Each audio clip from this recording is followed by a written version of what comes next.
R Silent Channel. Ang muling pagsilang. Kabanata 331 hanggang 340. Ang masamang tao na si Hong Jianye. Di nagtagal, ipinaliwanag ni Hong Tu ang bagay kay Hong Jianye, at pagkatapos ay nagtanong, maaari mo bang suriin kung ano ang nangyayari? Yun lang. Hindi mo na-analyze. Tinapik ito ni Hong Jianye. Tumawa ng malakas, ano sa tingin ko? Halatang risk transfer ito kay Dali. Napakasimpleng bagay. Paglipat ng peligro. Agad na naunawaan ni Hong Weigyo, ibig mong sabihin, inilipat ni Dali ang panganib ng pagbuo ng lupa, lahat ay ipinasa sa Hangda Real Estate Company. Well, makatuwiran ito. Kung ang Hangda Company ay maaaring gumastos ng ganoong kalaking pera ng sabay-sabay, malamang na may anino ng Feng Tian Zaibotso sa likod nito. Ngunit mayroon bang anumang mga panganib sa pagbuo ng lupain? Siya ay isang it na tao at hindi gaanong alam ang tungkol sa real estate. Siyempre may mga panganib, huminga ng sigarilyo si Hong Jianye, ano ang ginagawa mo nang walang panganib sa mga araw na ito? Sa ganoong lupain, maaari mong garantiya na walang anumang mga problema. Mula sa iyong pag-issue ng mga order, sa departamento ng real estate na naglalaan ng mga mapagkukunan, sa paghahanap ng mga koponan sa engineering, hanggang sa ang mga maliliit na koponan sa ilalim ng pangkat ng engineering, patong-patong, ay makakagarantiya na walang magiging problema sa Lao 5, sa kabuuan. Ilang buwan, na sobrang tanga ng bata, gaano man siya kalakas, kailangan niyang lumuhad sa kanyang hindi kapani-pani walang swerte ako ang pinakamasama sa pagluhod sa tingin mo. Hindi ba ito lang ang pinakamasama? Mas alam ng kalaban ang sarili niya. Well, totoo iyon. Ngayon ay natuklasan ni Liu Yewei na ang pamilyang Hong ay walang fuel-efficient lamp. Kung gayon, Jianye, maaari kang tumulong sa pag-aralan ito at tingnan kung mayroon pa bang ibang bagay na masusuri mula sa bagay na ito. Hindi. Sa hindi inaasahang pagkakataon, napailing si Hong Jianye ng napaka-determinado, ang pagiging alibughang ito ng Brat Dali ay halos isang stroke ng henyo. Hindi mo yata mahuhulaan. Mahuhulaan mo ba na kaya niyang mag-alaga ng mga aso at gawing handang lumipat ang paligid? Hindi mo kaya. Mahuhulaan mo ba na si Li Nianwei, na sikat noon, ay talagang hindi gumastos ng kahit isang sentimos sa mga ilaw? Kaya, para sa taong ito, ang pinakamahusay na pagpipilian ay hindi hulaan. Walang saysay ang paggawa ng isang bagay na hindi nakikinabang sa iyong mga selula ng utak. Ang mga salita ni Hong Jianye ay napatulala sa lahat, ngunit kung iisipin mong mabuti, ito talaga ang kaso. Palaging sinasabi ni Hong Dali na ang alibughang trabaho ay isang teknikal na trabaho, kaya napakahirap hulaan kung ano ang ginagawa ng taong ito. Tapos uupo lang tayo dito at manunood. Naghihintay na may mahulog mula sa langit at matamaan tayo sa ulo. Nagulat na sabi ni Hong Weigyo, hindi ito ang aming estilo.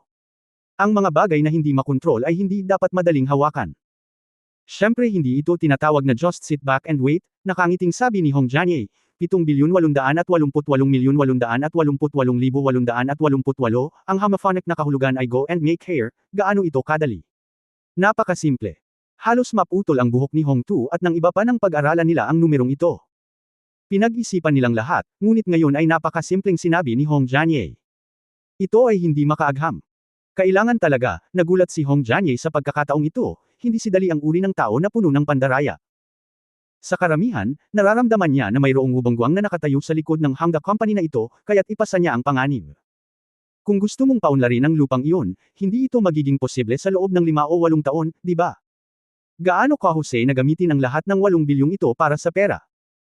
Marami pang malalaking proyekto ang pinakamasama ay kung magpapahiram ka ng pera, ito ay 800 milyon sa isang taon, na 4 na bilyon sa loob ng 5 taon, at iyon ay hindi kasama ang pagsasama-sama ng interes. Ibig mong sabihin, ganito na lang ka-simple sa pagkakataong ito. Natigilan sina Hong Weigyo, Liu Yewei, Muti at ang tatlo pa. Siyempre simple lang.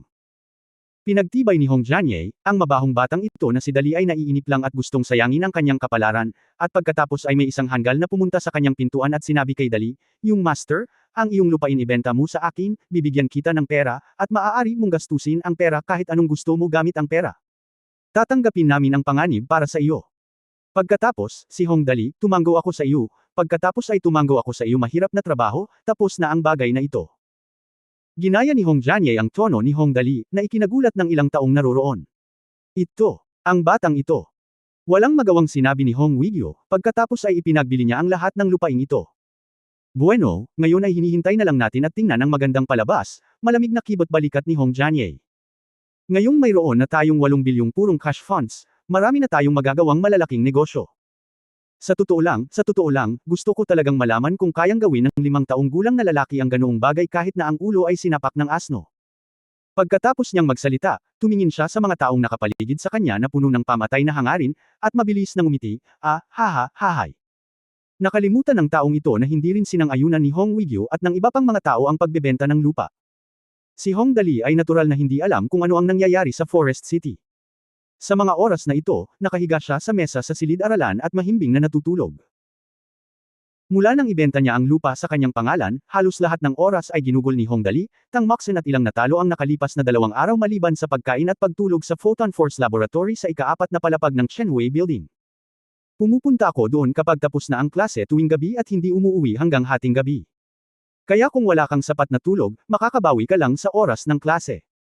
Habang siya ay natutulog, sina Ling Yi at Du Zinzan ay nakikipag-chat sa group chat sa kanilang mga mobile phone. Ling Yi, hoy, narinig mo ba? May 2 transfer student daw ang dumating sa school namin. Napakatigas at napakagaling daw nilang makipaglaban. Du Zinzan, paano magkakaroon ng dagwang babae? Kukurutin kita, Ginoo. Sa pagtingin mo pa lang, malalaman mo na silang lahat ay mga tigre ng papel. Lang Hao, tama, ang blood concubine ay ***, ngunit ang problema ay wala siya dito. Hoy, hinamon daw ng 2 transfer student si Liu Mingcheng kahapon, at nagkaproblema si Liu Mingcheng. Pumunta ako doon at pinalo ako ng malakas na nabugbog ang ilong ko at namamaga ang mukha ko. Ling Yi, si Liu Mingcheng ay talagang binugbog. Damn, ito ay masyadong malupit. Si Liu Mingcheng ay talagang binugbog. Ang pangyayaring ito ay hindi maiwasang mapaisip ang mga tao. Alam mo, si Liu Mingcheng ang pangalawang anak ni Liu Yewei, ang presidente ng Turkey Company ng Liu Group. Sa pangkalahatan, walang maglalakas loob na mangistorbo sa isang taong tulad nito, ngunit may nataman talaga ang 2 bagong transfer student. Ling Yi, saan nanggaling ang 2 taong iyon? Alam kong mabangis sila at tumangging tumanggap ng sinuman, ngunit hindi ko inaasahan na ganoon pala sila kayayabang. Kahit si Liu Mingcheng ay nang-ahas na lumaban. Ayaw ba nilang mabuhay? Lang Hao, ayon sa pinakahuling balita na nakuha ko, ang isa sa kanila ay anak ng presidente ng isang malaking kumpanya sa Timog, at ang isa ay pamangkin ng presidente. Sinasabing ang kumpanyang ito ay may anino ng isang malaking konsorsyum sa Japan sa likod nito, at ang backend ay napakatigas. Sa pagkakataong ito, si Liu Mingcheng ay malamang na tumayo pagkatapos na maging binugbog. Mabuti na lang at ilang beses siyang sinipa at sinuntok ng 2 beses sa mukha. Ayon sa mga patakaran ng aming paaralan, sa pangkalahatan ay hindi ito isang malaking bagay. Sa kolehiyong ito, halos lahat ng mga estudyante ay mayaman o marangal. May mga natural na maliliit na grupo, at marami ring mga estudyante na nakakaalam ng mga sikat na figure. Kung nagsimula ang isang away at tumawag ka ng mga kaibigan at makahanap ng mga tao sa labas ng paaralan, hindi matatapos ang usapin. Kaya naman, sa paaralang ito, karaniwang tinatanggap na hanggat walang armas na ginagamit sa pakikipaglaban, at sinusuntok o sinisipa ng ilang beses ang tao, hanggat hindi seryoso, hindi ka pinapayagang humingi ng tulong sa mga tagalabas. Dahil sa panuntunang ito, malamang na walang kabuluhan ang pambubugbog ni Liu Mingcheng. Du Zinzan, totoo na malabong maging seryoso ang usapin. Ang problema ay hindi masyadong maganda ang nabunyag na balita. Sino sa kanilang 2 ang susunod na magpapa-opera? Sa tingin mo ba ay pupunta sila kay Young Master Dali? Ling Yi, hindi ako sigurado, baka masyadong maingay ang apelyido. Huwag kang magsalita ng anuman. Manatili tayo para sa tanghalian at protektahan natin si Kuya Dali ng tiyak. Hindi mahalaga kung mabugbog si Liu Mingcheng, ngunit hindi makatiis si Kuya Dali. Medyo bumuti ang kanyang kalusugan kamakailan. Kung mabugbog ka, magkakaroon ka ng malaking problema. Du Zinzan, well, totoo yan. Dapat tayong magtipon ng mga tao at maging handa na harapin ang anumang mga emerhensya. Malapit nang matapos ang paaralan. Nang tumunog ang bell, iniunat ni Hong Dali ang kanyang katawan at sinabing, ang sarap ng tulog ko. Tapos na ang school. Tara, kain na tayo. Tumayo at lumabas, nagkatinginan sina Ling Yi, Du Zinzan at iba pa. Tingnan ang mabilis, tama ang code, magmadali at sumunod. Pagkalabas niya sa building ng pagtuturo, narinig ni Hong Dali ang isang kakaibang boses sa hindi kalayuan sa kanya, hoy, ito ang maalamat na alibughang si Hong Dali, tama ba? Nabalitaan ko na napakahusay mo sa paaralang ito, gumawa tayo ng ilang mga trick. Ha? Lumingon si Hong Dali at nakita ang isang grupo ng mga 5 o 6 na tao. Ang una ay may taas na halos 1.85 metro, na may matipunong katawan na puno ng lakas ng pagsabog. Siya ay may miksing ulo at mabangis na mukha. Sa tabi niya ay isang medyo mas miksing batang lalaki, nakasuot ng uniforme ng paaralan na nakabuka ang mga braso at ang buhok sa kanyang ulo ay kinulayan ng makulay, tila isang gangster. May isang babae at 2 lalaki sa tabi niya. Mapang-akit ang pananamit ng dalaga at makapal ang makeup. Kung hinubad niya ang kanyang uniforme sa paaralan, malamang na siya ay isang karaniwang maliit na babae. Sa oras na ito, sinabi ng pinuno na gusto niyang pumirma kay Hong Dali, at maraming tao sa paligid niya ang tumawa, na nakatingin kay Hong Dali na may mga mata na puno ng schadenfreude. May kinalaman ka sa akin. Nagtataka na tanong ni Hong Dali, kilala natin ang isa't isa. Sa oras na ito, nakita ni Ling Yi, Du Zinzhen at iba pa na hindi maganda ang sitwasyon, at lahat sila ay nagtipon-tipon at tumingin sa nangungunang transfer student na may mga mata. Puno ng pagbabantay at pag-iingat. Masyadong malakas ang pangangatawan ng transfer student na ito. Bagamat maraming tao sa kanyang panig, maaaring hindi niya kayang pantayan ang kanyang kalaban in terms of real combat power. Ang pangalan mo ay Hong Dali, tama ba? Tumawa ang malakas na lalaki sa nangunguna at sinabing, ano ang gagawin mo? Ha? Ngumuso si Hong Dali, pumunta ka sa tanghalian, napakalinaw na hindi mo masasabi. Terry lunch na tayo, wag ka mag-alala, haha. Tumawa ang malakas na lalaki at sinabing, ngunit curious ako, kailangan ba ni Master Dali na magdala ng napakaraming tao kapag pupunta siya upang mananghalian? Natakot ka ba nang marinig mong darating tayo? Ito ay isang halatang provokasyon na pinagalitan ni Ling Yi mula sa gilid, iligal para sa amin na kumain kasama si Brother Dali. Gusto mo ba? Bahala ka dyan. Sumigaw din si Zinzin, kung gayon, ano ang silbi ng malaking grupo ninyong lumabas ng sama-sama? Paano kung pinapayagan kayong magsunog ngunit hindi kami pinapayagang magsindi ng mga lampara? Sa oras na ito, ikinaalarma ng kilusan dito ang mga nakapaligid na estudyante.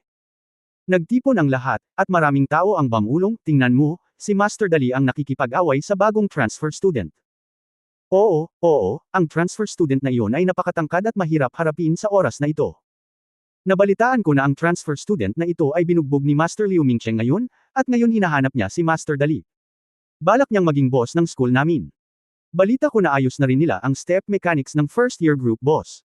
Nakakamangha, ang pangangatawan na ito. Haha, magpakilala ka, makinig ka. Ang mga estudyante sa paligid niya ay nag-uusap, at ang malakas na lalaki ay nagsabi, ang pangalan ko ay Xiong Wei, at ako ang magiging boss ng paaralang ito. Nabalitaan ko na si Master Dali, napakalakas mo. Ito ang unang pagkakataon na magkita tayo, kaya pakiusap, ingatan mo ako. Aniya at iniunat ang kamay, halata ang ibig sabihin, balak niyang makipaglaban kay Hong Dali sa lakas ng mga palad. Hindi mahawakan. Si Ling Yi, Du Zinzhen at iba pa ay natakot nang makitang ginamit ni Xiong Wei ang panlilinlang na ito sa sandaling dumating siya. Wala silang maitutulong. At least wala silang narinig na tumulong sa pakikipagkamay. Tsaka sa lakas nila, hindi sila nakakatulong kahit gustuhin nila. Hello, lahat ay nagunat ng kanilang mga kamay, at hindi niya maipaliwanag ito nang hindi ito inalog.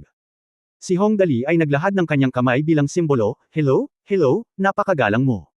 Hindi kita masyadong inalagaan noon. Hindi ko na yata kailangan pang alagaan siya. Sa sandaling hinawakan ni Hong Dali ang kanyang kamay, naramdaman niyang may mali. Halatang alam ni Xiong Wei na payat si Hong Dali, kaya sinimulan niyang higpitan ang hawak sa kamay niya. Biglang may malakas na puwersa. Bahagyang kumunat ang noo ni Hong Dali, pagkatapos ay nginisyan ang kanyang puso, at napailing ito pabalik gamit ang kanyang backhand. Damn it, nadagdagan ng 100 ang lakas ko at hindi pa nagagamit. Nandito ka para hanapin ang kamatayan sa sarili mong inisyatiba. Napakahusay ng kakayahan ni Hong Dali. Natural hindi naman masama kung tataas ng 100 ang lakas ko. Kung kalkulahin ayon sa bagay na iyon, ang kapangyarihang ito ng 100 ay hindi bababa sa kasing lakas ng buong suntok ni Tyson sa lupa. Speaking of which, talagang gustong bigyan ng suntok ni Xiong Wei si Hong Dali. Ang kanyang tagapagtaguyod ay orihinal na si Mitsuru Omoto, ang batang master ng Toyota Consortium ng Japan. Ang target niya bago pumunta dito ay si Hong Dali. Ngayon, orihinal niyang binalak na talunin si Hong Dali, at ang pinakamasama, kailangan niya itong ipahiya. Ngunit hindi niya inaasahan na mapapalibutan si Hong Dali ng mahigit 20 tao kapag siya ay nanananghalian. Dahil ayon sa katalinuhan, si Hong Dali ay hindi magsusuot ng exoskeleton armor kapag siya ay pumasok sa paaralan, pagkatapos ay kailangan niyang makipagkamay at pilitin siyang humingi ng awa. Ang kalikasan ay ang pinakamahusay na paraan. Pero nang magkahawak kamay ang dalawa ay wala silang naramdaman noong una. Hindi nagtagal ay napagtanto ni Xiong Wei na may mali. Ang palad ng kalaban ay parang bakal, na humihigpit sa sariling kamay. Ang lakas ay naging mas malakas at mas malakas sa una. Noong una, halos hindi siya makahawak, ngunit hindi nagtagal ay parang nasusunog ang kanyang mga kamay, at bumuhos ang malamig na pawis sa kanyang noo. Sa oras na ito, nakita din ng makulay na kapatid na lalaki sa tabi niya na may mali, at magiliw na nagtanong, Viagra, ano ang nangyayari sa iyo? Ito. Okay lang kung hindi siya magtanong, pero kailangang kumapit si Xiong Wei kahit anong sabihin niya. Ang ulong ito ay maaaring pumutol ng dugo o magbuhos ng dugo, ngunit huwag mawalan ng mukha. Namumula ang kanyang mukha sa pagpipigil, ang amoy ng pawis ay maririnig sa buong katawan, basa ang kanyang mga dibdib at mahigpit na nakapulupot kay Xiao Dian, ngunit kailangan pa rin niyang ngumiti at sinabing, ayos lang, maliit na problema, kamustahin mo na lang si Master Dali. Haha. Haha, nagkunwaring walang alam si Hong Dali, medyo inosente ang kanyang mga mata, oh, Master Xiongwei, ano ang nangyayari sa iyo? Inatake ka ba mula sa dati mong sakit? Oh, napakasigla mo, ano ang ginagawa mo? Tingnan mo, pawis na pawis ka. Ang init talaga ngayon. Madali niyang sinabi iyon. Naaawa lang siya sa kamay ni Xiongwei, at ngayon ay nagsimula ng kumatok ang mga kasukasuan. Kung hindi niya sinasampal si Hong Dali sa mukha. Sa pagkakataong ito, napaka-inosente niyang kumilos, hindi ko talaga matiis ang sigla niya. Tingnan mo, hindi niya maibabalik ang kanyang kamay kahit na gusto niyang. Ang sinabi ni Hong Dali nakaka-relax ito, ngunit lubos nitong binago ang lasa sa tenga ni Xiongwei. Gusto niyang bumitaw, ngunit kahit isang tanga ay nakikita sa sandaling ito na sila ay nakikipagkompetensya. Kung siya ang magkukusa na bumitaw, paano pa siya manggugulo sa hinaharap? Oo nga, pagkaraan ng ilang sandali, nagsimulang mag-usap ang mga tao sa paligid, hoy, tingnan mo, pawis na pawis itong si Xiongwei. Siguradong hindi pa niya niloko si Master Dali, di ba? Don't tell me, hindi ko talaga pinansin, ganito talaga. Kita mo na bumubuhos ang malamig na pawis niya, at namumula ang mga kamay at leeg. Tiyak na natalo siya. Kinamumuhian ito ni Xiongwei, ngunit hindi pa rin niya kayang bitawan, ngunit kung hindi siya bumitaw, malamang na magiging kulay ube siya kung kumapit siya saglit. Kung ang mukha ay mas mahalaga o ang mga kamay ay mas mahalaga, ito ay isang katanungan, kailangan pa rin itong magpasya ngayon. Anong kahihiyan? Dapat ang mga kamay ang mahalaga. Napakasakit ng ilong ni Xiongwei na halos umaagos na ang kanyang uhog, at ang kanyang orihinal na taas na 1.85 metro ay lumiit. Napabuntong hininga siya at sinabing, madaling kausap, Master Dali, bakit hindi mo bitawan? Sinabi ito ni Hong Dali, ang sagot ay mas inosente, paano ako magkakaroon ng lakas ng loob na bitawan ka kung masigasig ka? Kailangan mong maging matapat na balitaan, kung nagmamaneho ka ng magandang kotse ngayon, ibigay mo ito sa akin. Muntik na niyang maitim ang kamay niya. Nagsasalita pa rin tungkol sa pagiging matapat, sinabi ni Xiongwei na may galit, madaling kausap, Master Dali, bitawan mo na lang. Hindi naman talaga masama ang kotseng minamaneho ko ngayon, kaya ibibigay ko ito sa iyo, Master Dali. Oh, matagal na buntong hininga si Hong Dali at pinalakas ang kanyang kamay, ibigay mo sa akin ang susi ng kotse. Oo. Naramdaman ni Xiongwei na tumigil saglit ang kanyang puso at mabilis na ibinigay ang susi ng kotse. Pumunta sa ibabaw, ito ang susi ng kotse. Paano ka mahihiya? Nakuha ni Hong Dali ang kalamangan at kumilos siya ng maayos, nga pala, anong sasakyan ang sinakyan mo ngayon? Ano ang numero ng plaka? Ngayon, nahihiya si Xiongwei. Nang may luha sa kanyang mga mata, ang pulang lal na karwahe na iyon ay ang numero ng kotse na China 66,888. Oh, okay. Sa wakas ay binawi ni Hong Dali ang kanyang kamay na nakangiti, dahil time kang dumating upang ihatid ang kotse, pagkatapos ay nag-aatubili akong tinanggap ito, salamat. Sinabi ni Xiongwei sa malungkot na boses, Young Master Dali, pwede ka na, dahil wala nang iba, aalis muna ako. Sige. At hintayin si Xiongwei at ang iba pa na umalis sa kawalan ng pag-asa. Bumulong si Ling Yi, Master Dali, ang kanyang sasakyan. Bumantong hininga si Hong Dali, matagal na panahon na mula nang makabasag ako ng kotse. Mga kapatid, pakinggan natin ang ingay. Maya-maya pa ay nakarating na sila sa parking lot. Si Liu Mingcheng, na binugbog noon, ay sumugod pagkatapos marinig ang balita. Nang makita niya si Hong Dali, tumayo siya ng husto. Inihatid ito sa iyong pinto, pasensya na kung hindi ko ito tinanggap. Mukhang inosente si Hong Dali, iyan ang kotse ni Xiongwei. Alin ito? Yung isa, yung dark red. Mabilis itong itinuro ni Liu Mingcheng kay Hong Dali. Pagtingin sa direksyon na itinuro ni Liu Mingcheng, may isang dark red single row na sports car na nakaparada sa gilid ng parking lot. Mayroon itong naka-streamline na katawan, isang napakababang chassis, at isang kumikinang na gintong korona sa harap ng kotse. Anong magandang bagay? Nakangiting tumingin si Hong Dali kay Liu Mingcheng, bakit hindi ka maghanap ng ilang brick, steel pipe, at martilyo? Okay. Sa pagtingin sa poster na ito, alam ni Liu Mingcheng kung ano ang gagawin ni Hong Dali, at walang sabi-sabing sinabi niyang tatalikod siya at aalis kasama ang ilan sa kanyang mga kaibigan. Tanong ni Ling Yi sa mahinang boses, Brother Dali, pinaplano mo pa ba? Siyempre gusto mong mawalan ng pamilya, kailangan mo bang itanong? Sinabi ni Hong Dali na walang katotohanan, matagal na akong walang narinig.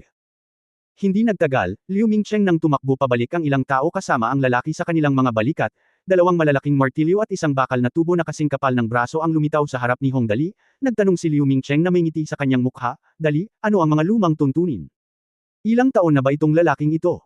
Nabasag lang ang sasakyan ko kanina, pero ngayon nakangiti ako at nagtatanong kung ito na ba ang lumang tuntunin, na medyo nakakatawa.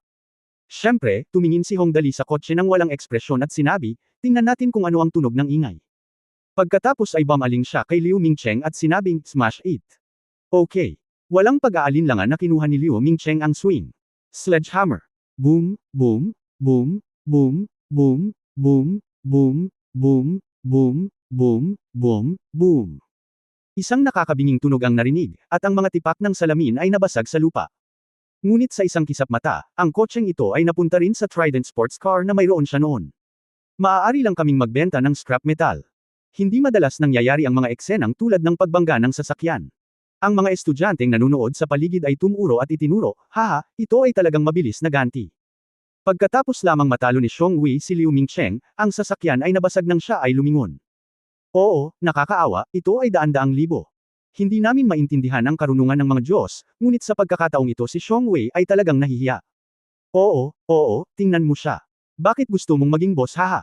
Tiningnan ni Xiong Wei ang kotse na nabasag sa mga scrap, at malapit na siyang umiyak. 3 araw lang niyang binili ang kotseng ito. Kuya, nanunood lang ba tayo? Sabi ng nakababatang kapatid, bakit hindi na lang natin sila lapitan at awayin? Gago ka ba? Malungkot na sinabi ni Xiong Wei, ang Hongdali na ito ay talagang karapat-dapat na tawaging dali. Siya ay napakalakas. Bibigyan kita ng suntok. Dapat humiga ka. Tumigil ka na sa pagsasalita at bumalik ka at magsumbong sa Young Master. Dynasty Hotel. Young Master, Xiong Wei at ang iba pa ay nabigo. Ang bodyguard ay maingat na nagulat kay Wubon Guangwei, si Xiong Wei ay nakipagkumpetensya kay Hongdali at natalo ng malungkot. Maging ang kotse ay pinalayas at nadurog.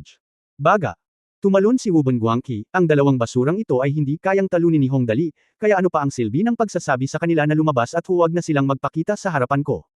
Nakuha ko. Mabilis na sumang-ayon ang bodyguard at nagtanong, kung gayon, Young Master, tayo. Simulan agad ang pagpopromote ng konsyerto ni Min Feiyao. Dahan-daang sinabi ni Wu Benguang, dahil hindi sapat si Wu, baguhin natin ang teksto. Oo. Sa pagkakataong ito, ganap na nating sugpuin si Hongdali sa industriya ng entertainment at hindi na niya may angat muli ang kanyang ulo. Hoy! Sa mga sumunod na araw, lahat ng major media sa Kingdom of Heaven ay nakatuon ang kanilang atensyon sa konsyerto ni Min Feiyao. Ang publisidad para sa konsyerto ni Min Feiyao sa pagkakataong ito ay napakalaki. Pinapalibutan nito ang East Second Ring Stadium sa Tianjin City kung saan ginaganap ang konsyerto, mula sa malalaking karatula sa kalye sa gilid ng kalsada, hanggang sa mga pangunahing electronic screen sa buong Tianjin City, hanggang sa mga tao sa lansangan. Ang mga taxi sa mga kalye ng mga hotel ay may mga pampromosyong slogan, malaki man o maliit. Ang mga nangungunang headline sa mga pangunahing portal sa internet ay tungkol sa konsyerto. Ang mga tagasunod ni Min Feiyao sa Weibo ay nadagdagan ng 300,000 sa magdamag, at nagtatakda pa rin sila ng mga bagong record sa napakabilis na bilis. Ang bawat emosyonal na Weibo na naipost niya ay ni-repost ng hindi mabilang na mga tagahanga. Ang ipinost niya pagkatapos lang ng almusal ay nagsabi, ang ganda ng panahon ngayon. Kumain pa ako ng konti sa umaga. Pakiramdam ko ay umabot na sa pinakamainam ang kalagayan ko ngayon. Naniniwala ako na ang konsyerto na, I will definitely satisfy everyone, sa Weibo, na na-retweet ng higit sa 60,000 beses sa loob lamang ng kalahating oras, at nagtatakda pa rin ng mga bagong record. Nakakatakot ang kapangyarihan ng US dollar. Sa ilalim ng diskarte ni Wu Benguang na hindi tretuhin ang pera bilang pera, ang katanyagan ni Min Feiyao ay mabilis na kumalat sa halos pathological na bilis. Sa ilang mga pangunahing portal sa internet, ang dami ng paghahanap para sa keyword na Min Feiyao sa search engine ni Chenj ay halos agad na umakyat sa tuktok na nadaig si Li Nianwei upang makuha ang nangungunang pwesto sa mga ranggo sa paghahanap ng Chenj. Ang paksa ng Min Feiyao ay nasa lahat ng dako sa Turkey Software. Naibenta pa ang autograph ni Min Feiyao sa mataas na presyo na 1 milyon sa Baobao Mall, at hindi mabilang na tao ang nagmamadaling kunin ito. Sa Xinhai Weibo, lahat ng mga paksa tungkol sa Min Feiyao ay naging mga hotspot sa buong site. Mula sa mga pancake at prutas na kinakain niya sa almusal hanggang sa nilagang baboy at pinakuloang isda para sa tanghalian, napag-usapan maging ang tatak ng toilet paper na dati niyang pinupuntahan sa palikuran. Mahabang panahon. Ang lahat ng mga pangunahing entertainment forum ay puno ng mga post tungkol sa konsyerto na ito. Ang mga entertainment channel sa TV ay nagbo-broadcast ng progreso ng konsyerto. Maging ang Tianjin International Airport ay ganap ng inookupahan ng mga tagahanga ni Min Feiyao. Marami raw gumagastos ng malaki para lang makuha ito. Ang makitang personal si Min Feiyao. Nababaliw na ang buong mundo. Tahimik na nakaupo si Wu Benguang sa sofa, nag-click sa screen ng computer upang panoorin ang pinakabagong pag-unlad ng usapin. Hinawakan din niya ang isang baso ng red wine sa kabilang kamay at nakangiting sinabi, mga 6 na milyong US dollars ang ginugol sa publicity sa pagkakataong ito. Ayon sa kasalukuyang sitwasyon hanggat nagpapatuloy ang sitwasyon, naniniwala ako na hindi magtatagal, ganap na makakalimutan ng mga tao si Li Nianwei at maaalala lamang si Min Feiyao. Oo, Young Master, magalang na sabi ng bodyguard sa tabi niya, sa kasalukuyan, Min Feiyao. Ang paksa ng MIS ay inookupahan ng lahat ng heavyweight media forums. Kapag may lumabas na anumang balita tungkol kay Lee Nainwei, aatakihin ito ng ating mga tao sa buong screen, at pagkatapos ay i-spray ito at mawawala. Pagkatapos ay mabilis nating sasakupan ng media at mga forum. Haha, haha. Si Wu Benguang ay humigop ng kanyang alak ng buong pagmamalaki at nakangiting sinabi, paano magiging malakas si Lee Nainwei, isang diyosa na may malalakas na tagahanga. Ngayon ay panahon ng ekonomiya, at nagbago na ang panahon. Walang silbi ang umasa sa lakas ng mag-isa. Si Min Feiyao ay hindi mas masahol pa kaysa sa kanya. Hanggat siya ay nakabalot ng maayos at na-promote, ito ay magiging madali upang patayin siya. Kung ang malaking punong ni Nainwa ay sumisimbolo sa Linyanwa. Pagkatapos sabihin ang mga salitang ito, naisip ito ni Wu Benguang. Pagkatapos ay idinagdag niya, abisuhan ako at ipagpatuloy ang nakatutuwang pambobomba. Ang hiling ko ay walang balita tungkol kay Lee Nainwei na maaaring lumabas saan man sa entertainment media. Kahit na gumastos ka ng mas maraming pera, hindi ito mahalaga sa lahat. Sa pagkakataong ito, si Min Feiyao ay naghanda ng 50 milyong US dollars, at kung ito ay hindi sapat, maaari niyang ipagpatuloy ito upang dagdagan. Gayun din, ang konsyerto ay dapat na mas engrandi kaysa sa nilikha ng Hong Dali. Hoy! Nang marinig ng bodyguard ang utos ay agad itong umatras. Hey, hello, let me introduce myself. Ako ang business manager ng Huakai International Music Co. Limited. Inimbitahan ko si Mr. Joe dito ngayon dahil gusto kong humingi ng maliit na pabor kay Mr. Joe. Well, madaling kausap. Upo ka. Naupo muna si G. Joe, may kailangan ka ba ng tulong ko? Yun lang. Plano ng kumpanya namin na sanayin si Miss Min Feiyao. Naniniwala ako na narinig na rin ni Mr. Joe ang tungkol dito. Sikat na sikat ang concert, at napakaganda ng publicity, pero may maliit na sitwasyon na kailangang lutasin. Oo, alam ko, tumanggaw si Mr. Joe. Talagang sikat ito, at mas malaki pa ito kaysa noong debo ng diyosa na si Lee Nainwei. Gusto ba ng iyong kumpanya na tulungan ka naming i-promote ito? Oo, Mr. Joe, nais ng aming kumpanya na ilagay ang impormasyon ni Miss Min Feiyao sa pinaka-prominenteng posisyon. Bilang karagdagan, inaasahan din namin na makonsela ng iyong kumpanya ang balita tungkol kay Lee Nainwei, at mangyaring tulungan kami. Okay lang na mag-advertise kay Miss Min Feiyao, pero ang pagkansela sa balita ni Miss Lee Nainwei, hindi ba masama iyon? Haha, alam ko rin na ang bagay na ito ay naglagay kay Mr. Joe sa kaunting panganib, kaya, ang manager ng Huakai Company ay naglabas ng tseke mula sa kanyang bulsa, narito ang isang tseke para sa 200,000 US dollars. Mangyaring tulungan si Mr. Joe. Isang maliit na pabor. Ito, kalmadong iniligpit ni G. Joe ang mga dolyar, sige, gagawin ko ang lahat, pagkatapos ay babalik ako at mag-aayos. Salamat. Ito ba ay isang kumpanya ng packaging? Tama, kailangan natin ng Navy ngayon. Oo, kailangan mo ng maraming waterman, tagahanga, at iba pa. I-redeploy ang mas maraming tao tulad ng mayroon ka sa iyong kumpanya. Ang Navy ay pangunahing responsable para sa internet, at ang mga tagahanga ay pangunahing responsable sa paghihintay kay Miss Min Feiyao na sunduin siya mula sa airport sa araw na siya ay dumating sa Tianjin City. Well, ang presyo ng konsyerto ay walang problema, maaari kang magpahinga sa lugar ng konsyerto. Okay, yun lang, bye. Simula sa susunod na araw, tumindi ang labanan sa internet. Halos lahat ng mga ulat ni Lee Nainwei ay nawala mula sa mga pangunahing portal. Hindi na kailangang sabihin, ang mga ito ay natural na resulta ng OpenSiba sa pera ni Wu Benguang. At sa mga pangunahing portal sa forum, kapag ang isang tagahanga ni Lee Nainwei ay nag-post ng isang post bilang suporta kay Lee Nainwei, siya ay kukubkuban ng hindi mabilang na mga tao sa isang kisap mata. Nahaharap sa sitwasyong ito, ang mga die-hard fan ni Lee Nainwei ay hindi tugma sa mga profesional na troll at nagsimulang umatras. Hindi nagtagal, sa loob ng maikling panahon, ganap na sinakop ng fan army ni Min Feiyao ang halos lahat ng media portal. Ang opisyal na post bar ni Lee Nainwei sa Change search engine ay nagsimula rin ng hindi mabilang na nakakatakot na labanan, kasama ang libu-libong Min Feiyao na tagahanga. Ang mga tagahanga at libu-libong profesional na troll ay nagsimulang umatake sa mga tagahanga ng tiba ni Lee Nainwei. Ang orihinal na bilang ng milyon-milyong tagahanga ng tiba ay tumaas sa 1.2 milyon sa loob lamang ng ilang oras, at ang bilang ay tumataas pa rin. Tumataas pa. 50 milyong dolyar. Ito ang kapangyarihan ng 50 milyong dolyar. Kapag ang lahat ng pera na ito ay naging isang OpenSiba, ang kapangyarihan ay sobrang nakakatakot na halos nakakasindak. Masasabing nagbabanta ang maitim na ulap na matabyunan ng lungsod. Pagkatapos ng lahat, ang Mobile Navy Army ay mahigpit na nakaayos, naganap na naiiba sa mga maluwag na tagahanga ng tiba ni Lee Nainwei. Ang lakas sa pakikipaglaban ng mga hukbong pandagat na ito ay napakalakas. Ang mga tagahanga ng tiba ni Lee Nainwei ay kasalukuyang may kalamangan lamang batay sa kanilang mga numero. Lumilipad ang balita sa buong Turkey software, at hindi mabilang na mga tao ang naimbitahan sa postbar upang lumahok sa digmaang ito. Bilang huling paninindigan ng grupong tagahanga ng Diyos ang si Lee Nainwei, Milyon-milyong tagahanga ang nagpupumilit na suportahan ito, at ang huling linya ng depensa ay gumuho na. Sa kabutihang palad, pagkatapos ng lahat, ang fanbase ng Diyosa na si Lee Nainwei ay sapat na. Ang mga tagahanga ng TIBA, na hindi organisado at walang disiplina sa simula, ay nagsimulang kusang bumuo ng ilang organisado at disiplinadong maliliit na grupo, na pinamunuan ng ilang tao na may medyo mahusay na mga kasanayan sa organisasyon, at sa wakas ay nakatiis sa kalaban. Ng ilang pag-atake. Nagsimula ang labanan sa alas 8 ng umaga at tumagal hanggang alas 4 ng gabi. Sa wakas, nagkaroon ng pagkakataong huminga. Sa Turkey Software, maraming tao sa isang grupo ng mga die-hard fan ni Lee Nainwei ang nag-aaral ng mga countermeasure. Hardcore 1, boss, kung magpapatuloy ito, hindi namin ito masusuportahan.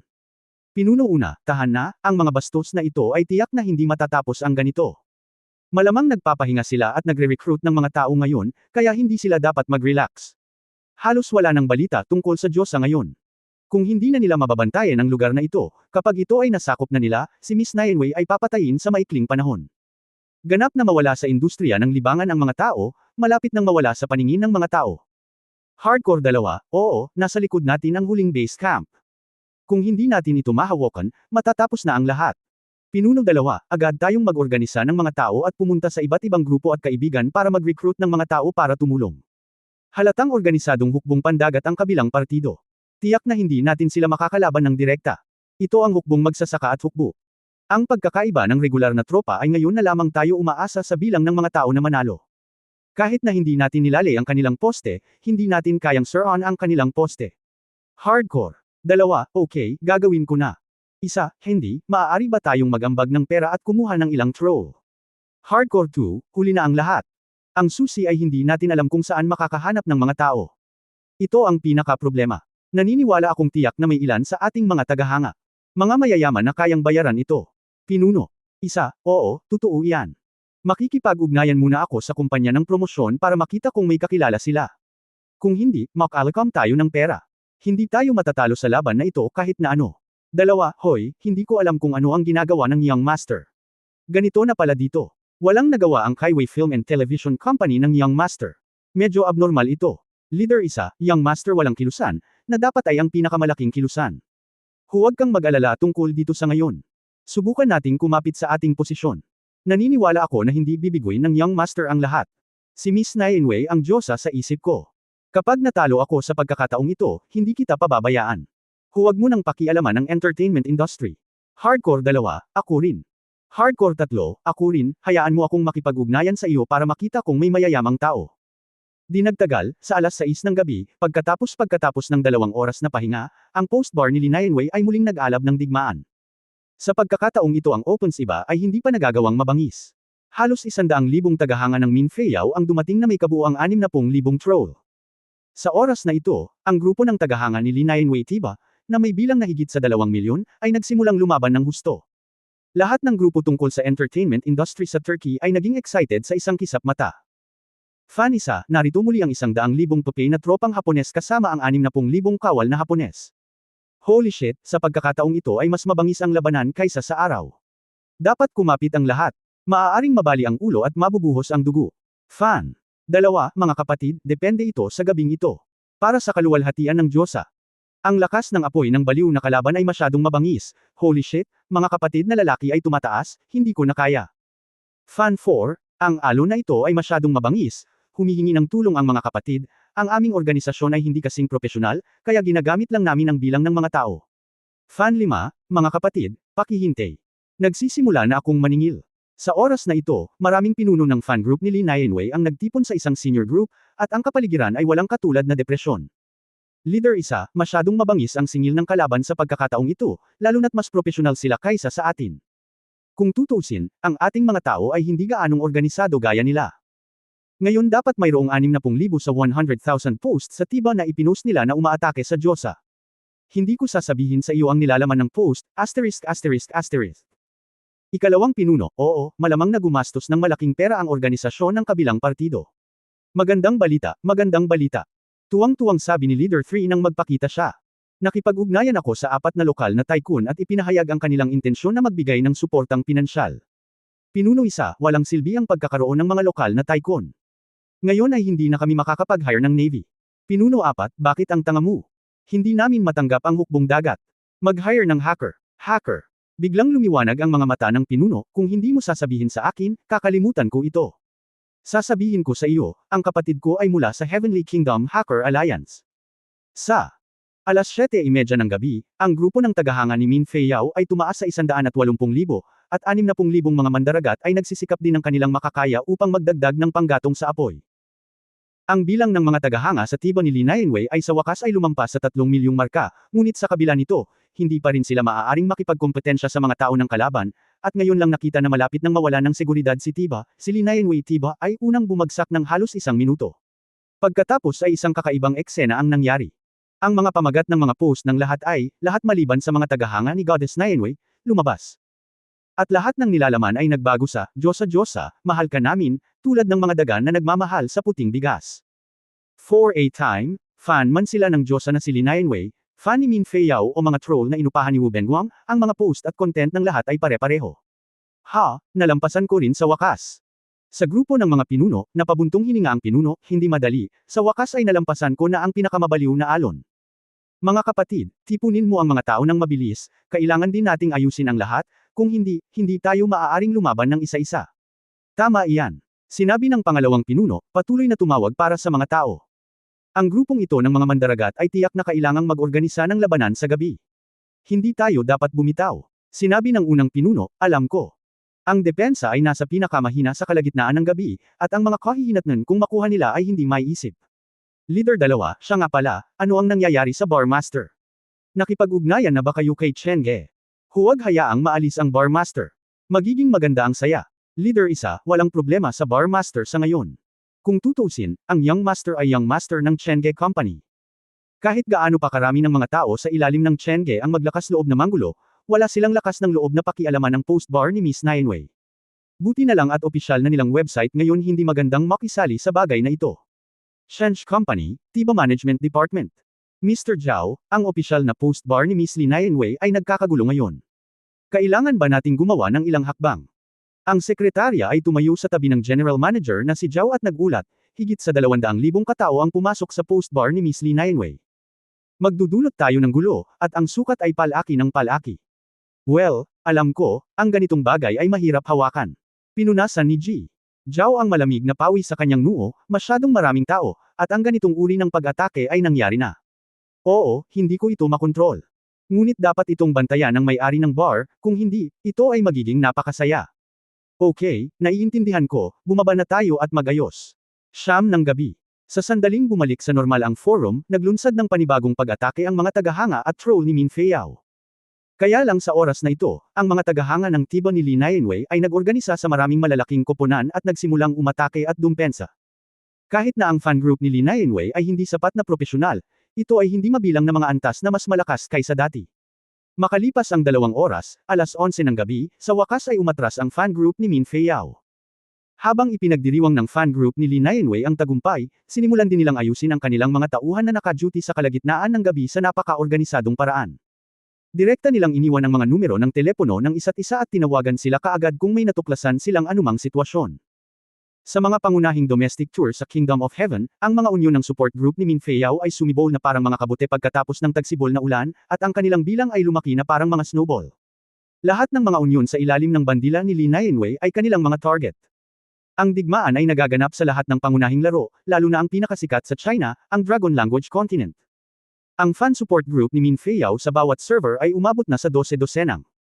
Ang mga pangulo ng mga pangunahing unyon ng manggagawa ay paos na sumigaw sa online na voice chat tool na Vivi, nagkaroon ng mga away ng grupo sa buong internet, at ang unyon na binuo ng mga tagahanga ni Li Nianwei ay nawawala ng lakas. Tumingin si Liu Mengzin sa abalang trapiko sa ibaba ng kumpanya, bahagyang kumunat ang noo, at sinabi sa kanyang sarili, si Hua Benguang ay talagang nagsikap sa pagkakataong ito, hindi ko alam kung paano haharapin ito. Habang nag-iisip siya, biglang nagring ang telepono, at sa sandaling dumating ang boses ni Hongdali sa sandaling makonekta ang koneksyon, "O Liu, libre ka ba?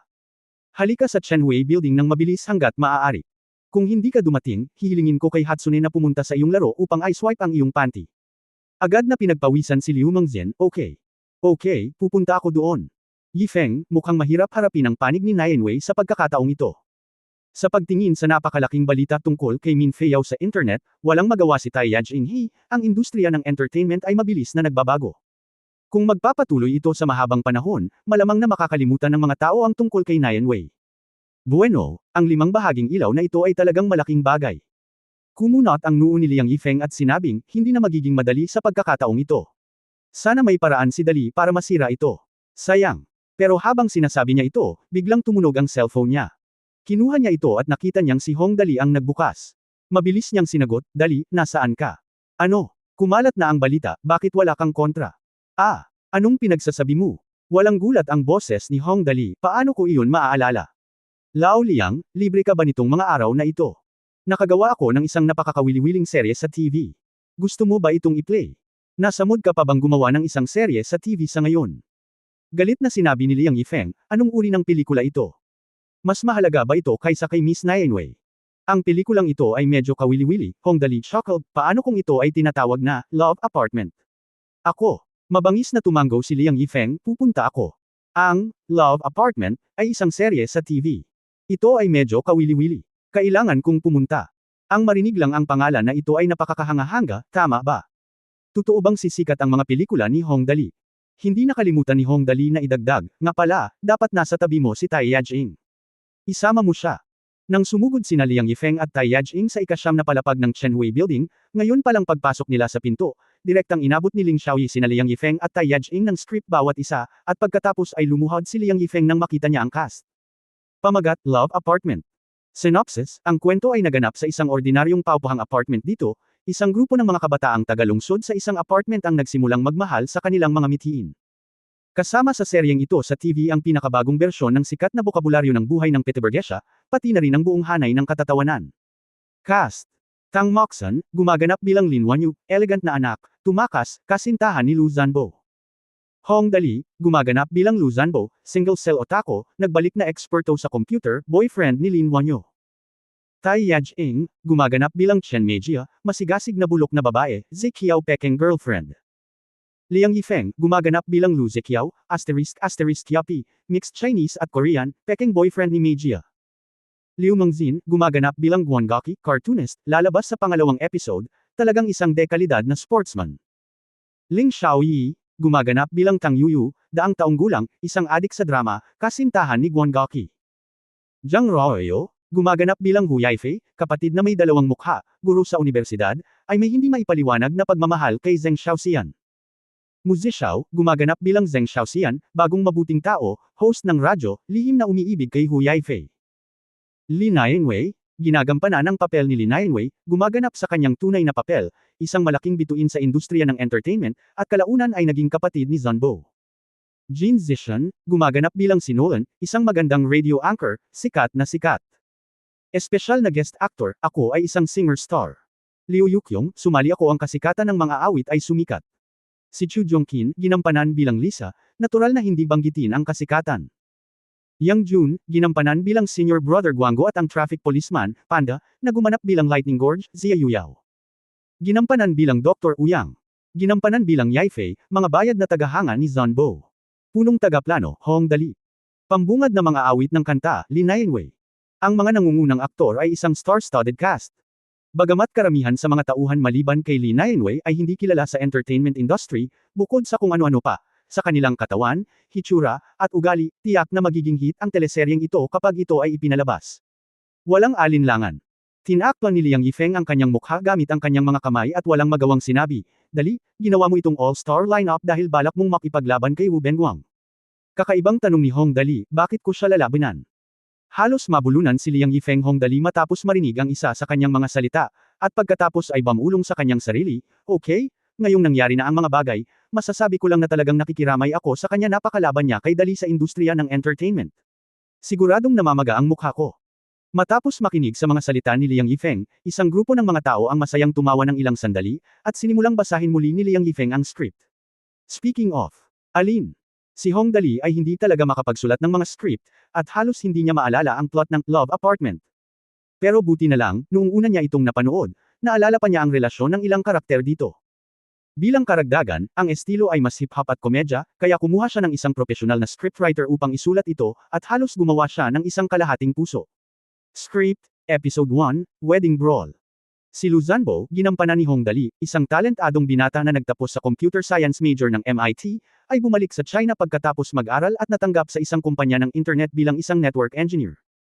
Sa airport, nagkataon na nakilala niya si Lin Wanyu, ginampanan ni Tang Moxen, isang mayamang babae na umalis sa kumpanya ni Lin, at ang dalawa. Siya ay pabaya at walang karanasan sa lipunan, kaya't hindi siya nakakaalam sa isang bus. Gusto ni Zanbo na puntahan ang kanyang kapatid sa ama na si Hu Yaifei, ginampanan ni Zhang Ruoyo, ngunit nang huminto ang bus, napagtanto niyang dumating na siya. Nawala sa gilid ng isang kalsada sa bansa na kakaunti ang populasyon. Kasalukuyang naghahanda si Hu Yaifei para sa kasal sa apartment na tinitirhan niya, ngunit kasama ang isa pang residente ng love apartment, si Zheng Xiaoxian, ginampanan ni Mu Zixiao, na siyang host ng kasal, nagkaroon ng matinding salungatan sa pagpapatupad ng plano sa kasal. Si Lu Zixiao, ginampanan ni Liang Yifeng, isang playboy na nabigo sa kanyang negosyo, ay hindi sinasadyang nabangga ang pari sa banyo ng lobby ng apartment. Napagkamalan ni Hu Yaifei na siya ang pari. Habang nagpo-promote ng kanyang mga produkto sa hapunan, hindi niya inaasahang nakilala niya ang kanyang dating kasintahan, ang mahirap at cute na batang babae na si Mei Jia, ginampanan din ni Tai Yajing ang ilang okasyon. Nagkita ang mga kalaban, espesyal ito.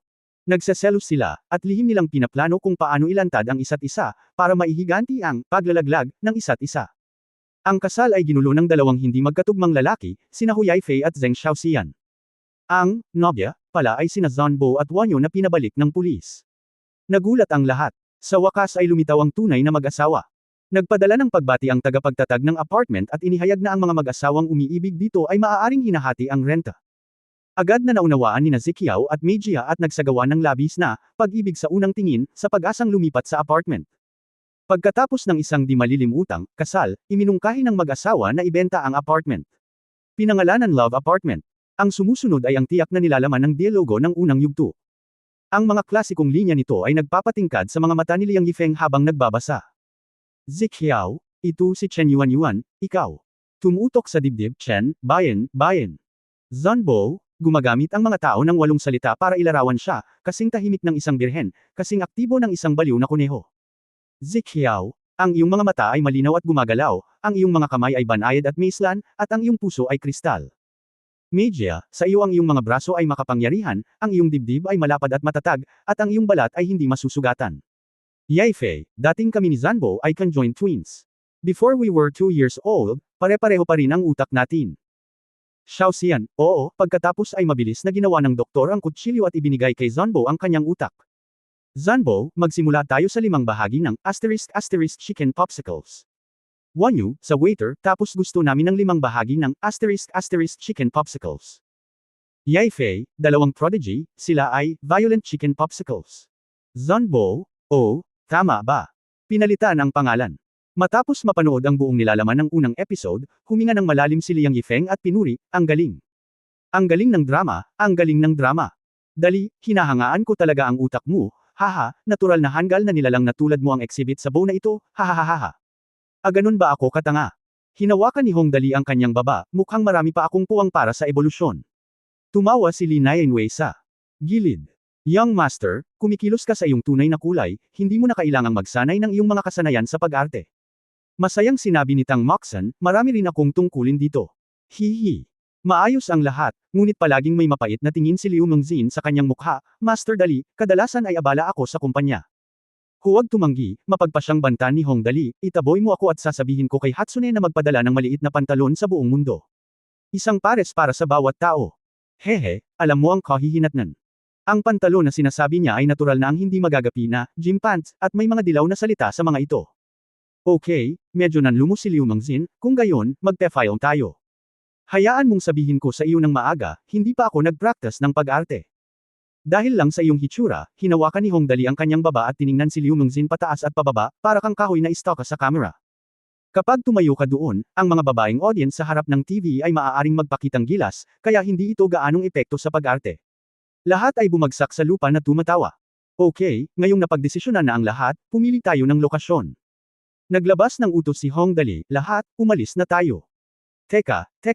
Nagulat na sabi ni Liang Yifeng, Dali, dapat hindi pa tayo nakakapili ng lokasyon ng shooting, di ba? Oo. Walang kahihiyang inamin ni Hong Dali, hindi ba ito ang gusto kong gawin? Okay. Agad na lumuhad ang ulo ni Liang Yifeng. Bumaba, wala ka talagang plano, alang-alang sa Diyos. Hindi ko kailangang magplano, pagmamalaki ni Hong Dali, lumabas ka muna. Bumaba ang grupo ng mga tao. Hindi nagtagal pagkatapos sumakay sa kotse, naramdaman ni Liang Yifeng na may mali. Tinanong niya si Liu Mengzin, na nagmamaneho sa tabi niya, "Matandang Liu, saan ka nagdadrive ng dali? Bakit parang sa akin ka pupunta sa bundok Tianjing?" Nararamdaman ko rin. Kakaibang sinabi ni Liu Mengzin, "Ganito siya, plano mo bang gumawa ng urban drama na ganito? Hindi ba construction site lang ito? Pwede bang takpan?" Si Master Dali ay palaging nakakagawa ng mga himala, sabi ni Liu Mengzin na may walang magawang ngiti. "Huwag mong hulaan, hindi siya kumikilos ayon sa sentido komun, at habang iniisip mo, mas lalo kang nalulumbay." Pinagpapawisan pa rin ako kapag naiisip ko ang tungkol sa online game carnival noong nakaraan. Sa oras na iyon, naisip ko na ito ay isang magandang bagay, ngunit halos ibenta ko pa nga siya ni Master Dali at napakalungkot. Agad na interesado si Liang Yifeng, "Sabihin mo sa akin ang tungkol dito. Hindi ko narinig na binanggit mo ito." Madaling sabihin. Nakangiting sinabi ni Liu Mengzin, "Gusto niyang Master Dali na maglaro, hindi mo ba nakita si Lin Zixuan na kinuha ni Dali mula sa tabing kalsada para lang pasayahin siya? Nakagawa ako ng online game carnival na ito at espesyal na nagtayo ng kumpanya para mag-recruit ng mga profesional na manlalaro." "Well, ano kung gayon?" Nagtaka si Liang Yifeng, "Kung gayon, ano ang mangyayari?" "Kung gayon, madali lang," sabi ni Liu Mengzin na may mapait na ngiti. Ang kanyang kumpanya ng laro ay kumuha ng maraming profesional na mga manlalaro, at sila ay nagsasagawa ng mga kompetisyon sa aking laro sa Dragon Language Continent. Anyway, sikat na sikat yan. "Ito ay isang magandang bagay," sabi ni Liang Yifeng sa pagtataka, "Tumanggi ka." Akala ko noon, paano ako tatanggi? Lumingon si Liu Mengzin at sinulyapan si Liang Yifeng, pagkatapos ay nahulog ako sa bitag ng hindi ko namamalayan si Master Dali ay gagawa na ng pangalan. Ang larong, Dreamblade Tower League, ay malamang na hindi mo pa nakikita ang larong ito. Gayunpaman, ang mga profesional na manlalaro sa Dragon Language Continent ay tiyak na makumbinsi sa sandaling makita nila ang larong ito ng Dreamblade Tower League, para malaman mo rin ang resulta. Ako, fuck. Ibinuka ni Liang Yifeng ang kanyang bibig, "Hindi ba ibig sabihin nito ay nagkukusa ka na ibigay ang pinakamaraming elite na manlalaro sa sarili mong Dragon Language Continent? Sa kanyang larong, Dreamblade Tower?" "Oo." Si Liu Mengzin ay medyo tapat, "Ang problema ay hindi ko alam ito sa oras na iyon. Masaya akong nagbibilang ng pera para sa kanya." Kakaiba ang Hong Dali na ito, sabi ni Liang Yifeng na may takot na ekspresyon sa kanyang mukha, "Mas mabuting maging tapat ako at gawin ko ang anumang ipagawa niya sa akin." Habang nagsasalita siya, dumating si Hong sa construction site ng Academy City sa labas ng Tianjing Mountain. Pagkababa ni Dali sa kotse, sumigaw siya, "Mr. Lee, nandito ba si Mr. Lee?" "Mr. Lee?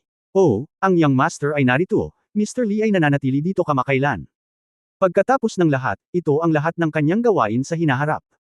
Hindi niya maiwasang hindi pansinin ang gitna. Ngayong dumating si Hong Dali, ang tagapagtaguyod ng pananalapi, si Yuan Lee ay napakasaya kaya mabilis siyang lumapit, tumango at yumuko at sinabing, "Young master, bakit ka nababalisa? Tumawag ka lang at pupunta ako doon ng personal. Pagbisita ngayon ito ay medyo mahalaga." Tumingin si Hong Dali sa paligid. Sa oras na ito, ang mga pangkalahatang balangkas ng mga gusaling ito ay naitayo na, at ang pag-unlad ay medyo maganda. Gayunpaman, sinabi ni Hong Dali na medyo hindi pa rin siya nasisiyahan, "Mr. Lee, maganda pa rin ang mga gusaling ito. Pabilisin mo ba ang pag-unlad?" "Ha?" Tumingin si Li Yuan kay Hong Dali at sinabing, "Napakabilis na ng pag-unlad. Gusto mo bang mas mabilis?" "Oo." Matapang na tumango si Hong Dali, "Bilisan mo pa. Ang kasalukuyang pag-unlad ay medyo mabagal pa rin." "Well, sa pamamagitan ng paraan, paano ang pagtaas ng pamumuhunan upang mapabilis ang pag-unlad?" "Bueno." Nag-isip sandali si Mr. Lee, "Pagkatapos ay kailangan nating magsimulang magtrabaho sa buong orasan, at tiyak na magagawa ang pag-unlad. Bilisan mo, ngunit tataas ang gastos, hindi ito epektibo." Tumawa si Hong Dali, "Magdagdag ka muna ng 10 milyon, at magtatayo ako ng apartment para sa akin sa loob ng 1 linggo. Pinili ko ang lugar na ito para manood ng teleserye. Medyo maganda ang lokasyon, maganda ang hangin, at hindi ito kalayuan sa lungsod. 1 linggo. Okay. Pagkatapos ay sasabihin ko sa mga manggagawa na magtrabaho ng husto, 24 na oras na walang tigil." May utos ang young master, at walang choice si Yuan kundi sumang-ayon, "May mas detalyadong mga kinakailangan ba ang young master?" Isang kahilingan. Hinawakan ni Hong Dali ang kanyang baba, "Dapat na sementado muna ang kalsada. Ang lahat ng mga bukas na espasyo ay dapat na lantian, hanggat maaari, kahit na ito ay isang science fiction na lungsod, ang pagtatanim ay dapat na sapat na malaki. Lahat ng reinforced concrete ay mukhang masyadong nakapanlulumo. Tandaan, utos ni Hong Dali, ang kalidad ng apartment na ito ay dapat na maipasa. Ibigay mo na lang sa aking mabubuting kaibigan, ang kalidad ay hindi maganda." Sa isang salita lang, ang malaking lugar na ito ng mga high-end na apartment ay naibigay na. Talagang irritable ang mood ni Sheng Wenxi nitong mga nakaraang araw. Ang pagtaas ni Min Feiyao ay kasing bilis ng isang rocket. Bilang isa sa editor-in-chief ng Kuj Music, palaging nararamdaman ni Sheng Wenxi na may ibang lasa sa likod nito. Kung ang young master na si Hong Dali ay pinaboran si Lee Nianwei noon, ang pinakapangunahing dahilan ay dahil sa lakas ni Lee Nianwei, kung gayon ang kasalukuyang Min Feiyao ay ganap na naiiba. Bilang isang editor ng musika, natural na kilala ni Sheng Wenxi si Min Feiyao. Sa katunayan, mula sa isang pangunahing aspeto, si Min Feiyao ay may napakakilalang boses at napakagandang tao. Sa lahat ng aspeto, maaari siyang ituring na isang mataas na ranggo sa industriya ng musika sa nakalipas na 2 taon. Ngunit ang problema ay ang kanyang pagtaas ay masyadong mabilis at masyadong mabangis. Kung patuloy siyang magtatrabaho, talagang hindi mahirap makamit ang magagandang resulta, ngunit ang problema ay malinaw na itinuring niya ngayon si Lee Nianwei bilang kanyang unang target, at ang balitang ginawa niya sa nakalipas na mga araw ay talagang nakakagulat. Bakit siya may kumpiyansa na makipagkumpetensya kay Lee Nianwei sa ring? Sumimangot si Sheng Wenxi, malaki pa rin ang agwat sa pagitan ng kanyang lakas at ni Lee Nianwei. Kahit papaano ang kailanawan ng kanyang boses ay mas masahol pa kaysa kay Lee Nianwei, at siya ay talagang matangkad. Hindi siya kasing perpekto ni Lee Nianwei. Kahit na gusto siyang i-package ng kumpanya, hindi siya makakapag-invest ng sobra. Baka may malakas na umaatres sa kanya.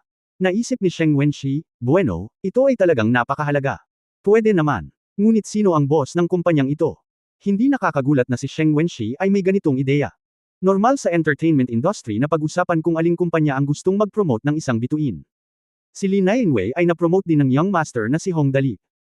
Ngunit talagang hindi makatutuhanang sabihin na ang anumang kumpanya ay handang gumawa ng ganoong kalaking pamumuhunan upang purihin ang isang tao. Pagkatapos ng lahat, kakaiba si Lee Nianwei.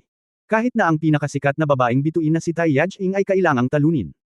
Kung hindi niya maabot ang taas ni Lee Nianwei, sino ang makapagsasabing mababawi ang mga gastos na ibinayad para i-promote siya? Ang Tian Sheng Wenxi ay gumawa ng mga magaspang na kalkulasyon sa mga araw na ito, at ang mga patalastas at troll ni Guang Min Feiyao ay kailangang gumastos ng hindi bababa sa higit sa 10 milyong yuan upang gawin itong posible. Tingnan ang napakaraming mga ad at ulat sa mga pangunahing portal. Alin ang hindi nagkakahalaga ng daan-daang libo? Sino ang maaaring maging mapagbigay? At kung titignan ang kanyang poster sa pagkakataong ito, halatang iyon ang ritmo ng pakikipaglaban kay Hong Dali sa ring na hindi maiwasang isipin ng mga tao. Ding Bingling, bilang isang tugtog. Tumunog ang ringtone ng mobile phone, kinuha ni Sheng Wenxi ang telepono at binuksan ito, at mabilis na kumonekta, louding, ano ang kaso? Paano mo naisip ang tawagan ako? He said, Old Sheng, free ka ba ngayong gabi? I spent a lot of effort to get the tickets for Min Feiyao's concert. Wala ka bang planong pumunta at tingnan? Si Sheng Wenxi ay halatang natigilan sandali. Matandang ding, maituturing kang subordinate ng young master ngayon, aniya. Sinabi niya nang walang pag-aalinlangan, at natural na walang pakialam ang young master tungkol dito. Kamakailan lang ay napakasaya niya at hindi man lang nag-abala sa pag-iisip ng mga bagay-bagay sa entertainment industry. Hindi na kailangang mag-alala. Talagang napakalaki ng puso ng young master. Pawis na pawis si Sheng Wenxi, ngayong halos wala ng balita tungkol kay Lee Nianwei, hindi na siya nababalisa. Ano ang maaaring maging sanhi ng pagkabalisa ng young master? Nagtataka na nagtanong si Ding Chengjie, nakita mo na ba ang young master na nababalisa? Bueno, saglit na nag-isip si Sheng Wenxi, huwag mo nang sabihin pa. Hindi ko pa nakita ang young master na nagmamadali. Hindi ko pa siya narinig. Tapos na. Sa bahay ka na lang. Susunduan kita. Go! Sabi ni Ding Chengjie at ibinaba ang telepono. Ika-4 ng Hulyo, Linggo, 2:00 ng hapon. Paliparang pandaigdig ng Tianjin. Ang plaza ay puno ng mga kabataang lalaki at babae. Kung tumingin ka sa paligid, maaaring mayroong 10,000 tao o 20,000 katao. Hindi mabilang na mga tao ang nagtaas ng mga karatula na nagsasabing, Min Feiyao, mahal kita. Min Feiyao, ang bagong henerasyon ng Diyosa. Diyos Xiaoyao, ikaw ang aking asawa. Sobrang exciting ang eksena. Nang bumaba ng eroplano si Min Feiyao, na nakasuot ng maayos at nakasuot ng malalaking salaming pang-araw, halos lahat ng taong naruroon ay naghiyawan ng malakas. Kung ikukumpara kay Vitis sa Earth, inilarawan ni Chuan Yunlibo ang ganitong uri ng eksena, at ang isinigaw lang nila ay ang parehong pangungusap, Yao Yao, palitan mo si Lee Nianwei, ikaw lang ang Diyosa, mahal kita. Tiningnan ng security ng airport ang my balls are so painful. Sa napakalaking parisukat na napapaligiran ng tubig, paano makakalabas ang ibang mga pasahero? Ilan sa kanila ay solidong tagahanga ni Lee Nianwei. Nang makita nila ang eksenang ito, agad silang nagham, isang grupo ng mga hanggal na tagahanga. Kamusta sa lahat, mahal din kita. Ang bilang ng mga tagahanga na naruroon ay higit na lumampas sa inaasahan ng lahat.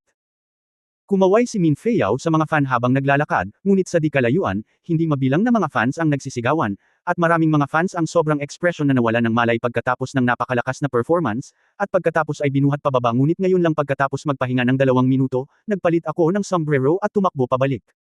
Pagkalabas ng airport, halos mapuno ang daan ng mga tagahanga ni Min Feiyao. Siyempre, mahirap sabihin kung ilan sa kanila ang binayaran gayon paman. Sabi na this time lumalabas na talaga ang momentum. Pumila ang mga panatikong tagahangang iyon mula sa gate ng paliparan. Malayo-layo ang nilakad ni Min Feiyao, napakatagal na medyo masakit ang kanyang mga binti. Ang mga panatikong tagahanga at ang kanilang pera ang mga upahang mandaragat ay tuluyang naghiwa-hiwalay ng walang pag-aalinlangan. Alas 6 ng gabi. Ang mga kalye malapit sa site ng konsyerto ng East Second Ring Road ay mataong sa mga tao. Nang pumasok sina Sheng Wenxi at Ding Chengji sa venue sakay ng pansamantalang helicopter, puno na ang Tianjin East Second Ring Stadium. Ang mga stand ay puno ng mga tao, at ang football field sa ibaba ay puno rin ng mga tao. Sa isang magaspang na tingin, dapat mayroong 50 o 60,000 tao. Diyos ko, ito ay napakalaking bagay. Natigilan si Sheng Wenxi nang makita niya ito, iyan ay 50 o 60,000 tao. 10,000 tao, tama ba? Hindi ko talaga alam kung makakapitan ba itong si Min Feiyao sa eksena magkano ang aabutin nito. Mahirap sabihin, mukhang magiging maganda ang saya sa pagkakataong ito, umiling si Ding Chengji at nakangiting sinabi. Hindi ko alam kung sino ang backer nitong Min Feiyao. Ang laking alitan niya sa Young Master. Talagang nagawa niyang gumawa ng ganoong kalaking kaganapan. Sa tansya ko, ilang milyon ang perang ginagastos sa mga fans lang. Oo, Ding, tingnan mo kung gaano karaming mga upahang tagahanga ang nandito.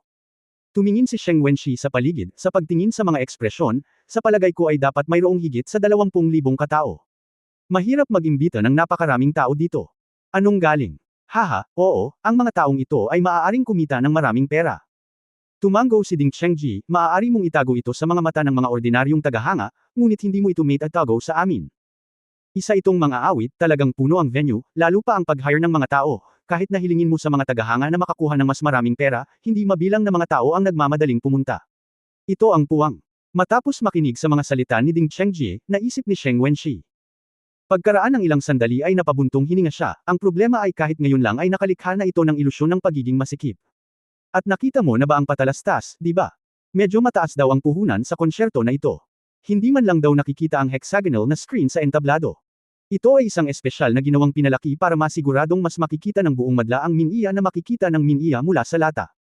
Well, I saw the advertisement, tumango si Ding Chengji at sinabing, at mas maganda daw ang ilaw ngayong gabi. Mas maganda pa ang mga ilaw sa mga sports car na iyon bago si Young Master. Anyway, wala na akong maisip. Haha, karamihan sa mga tao ay hindi matutunan ang ideya ng paggamit ng mga sports car bilang mga ilaw, sabi ni Sheng Wenxi na may pagkadismaya, marahil ay isinasapanganib lang nila ang kanilang buhay.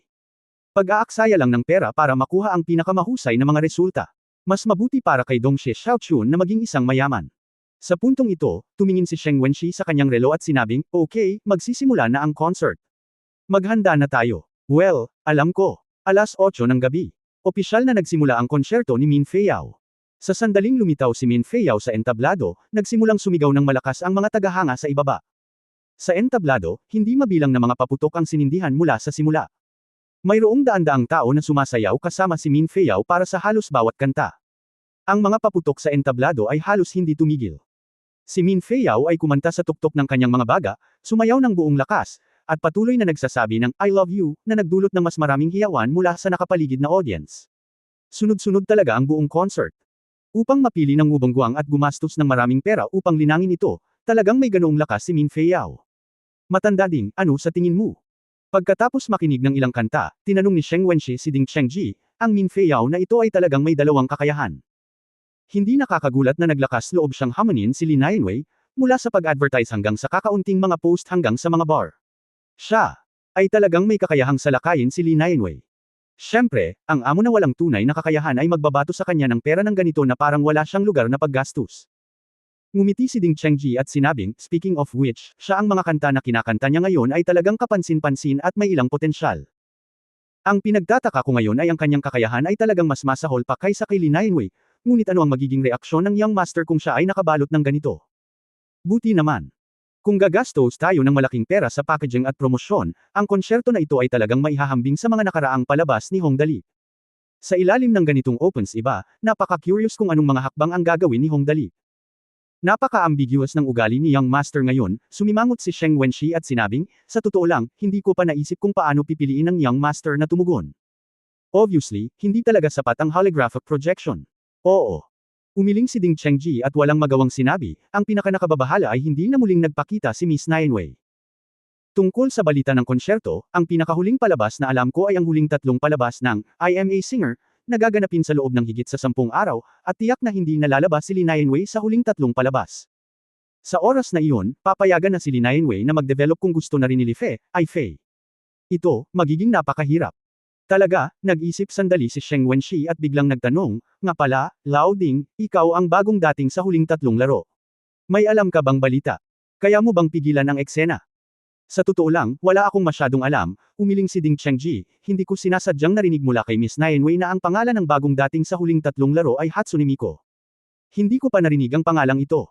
Hindi ko alam kung saan nanggaling. Hatsune Miku. Bulong ni Sheng Wenshi, Hatsune Miku. Kakaibang pangalan. Nanggaling ba ito sa hinaharap? Kabanata 338, ituloy ang tagumpay. Sa VIP private room ng Tianjin East Second Ring Stadium. Tiningnan ni Wu Benguang ang sobrang kapana-panabik na eksena sa konsyerto sa ibaba, tumango ng may kasiyahan, at nakangiting sinabi, Yusi. Ganito ang eksena. Hanggat ito ay nagpapatuloy ng ilang sandali, si Lee Nianwei ay ganap na matatakpan. Pagkatapos ay mahuhulog ang puno ng pera ni Hong Dali. Hehe, nakakatuwang makita ang kanyang ekspresyon pagkatapos matalo sa taya. Oo, Young Master, magalang na sabi ng bodyguard sa gilid, si Lee Nianwei ay si Hong Dali. Kapag bumagsak ang kanyang iconic figure, magkakaroon siya ng malaking epekto kay Hong Dali. Mula sa lahat ng aspeto, si Lee Nianwei ay isa sa aming mga pangunahing target.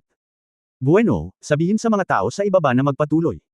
Idiniin ni Wu Benguang ang upos ng sigarilyo sa kanyang kamay, mula sa media hanggang sa internet, lahat ng lugar kung saan makikita ito ng mga tao, sugpuin ang balita tungkol kay Lee Nianwei, walang iwanan. Hi! Sumang-ayon ang bodyguard, I promise. Mission accomplished. Siya nga pala, nalampasan ang I Am a Singer ni Hong Dali sa concert. Siya nga pala, tandaan na simula ng pagpopromote ng aming 2 variety show. Hindi mapipigilan ang promosyon. Malamig na sinabi ni Wu Benguang, gayon din, kumusta ang nobelang website? Bumalik sa Young Master, ang aming programa ay kasalukuyang nasa emergency rehearsal at malapit ng ilabas. Sumagot ang bodyguard, halos pinagsama-sama na ang data ng nobelang website. Sa kasalukuyan, palihim naming hinahabol ang mga tao mula sa website ng Dingmin Chinese. Hinawakan ni Wu Benguang ang kanyang baba at sinabing, bueno, ang palabas ay magiging mas malaki, at ang kasikatan at momentum ay dapat na mas malaki kaysa sa Hong Dali. Siya nga pala, ako ay nanguhuli ng mga tao mula sa website ng nobela. Mga tao, taasan ang presyo. Dapat may mga magigiting na lalaki sa ilalim ng mabigat na gantimpala, maghukay lang ng marami hanggat maaari.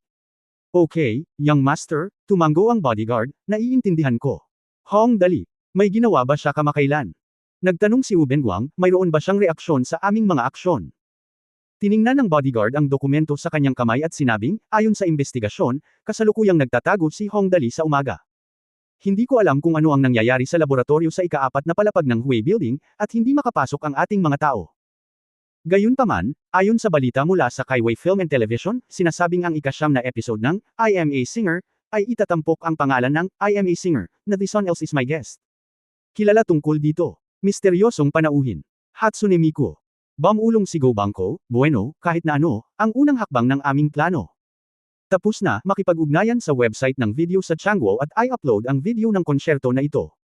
Hoy! Tara na! Gawin mo na ngayon. Sabi, tingnan natin kung paano mo haharapin ang aking mga pag-atake ng sunod-sunod. Kinaumagahan, maagang bumangon si Go Bangguang. Bagamat lubos siyang kumpiyansa tungkol sa kasikatan ng konsyerto ni Min Feiyao, inaalala pa rin ni Wu Benguang ang kanyang taya kay Hong Dali.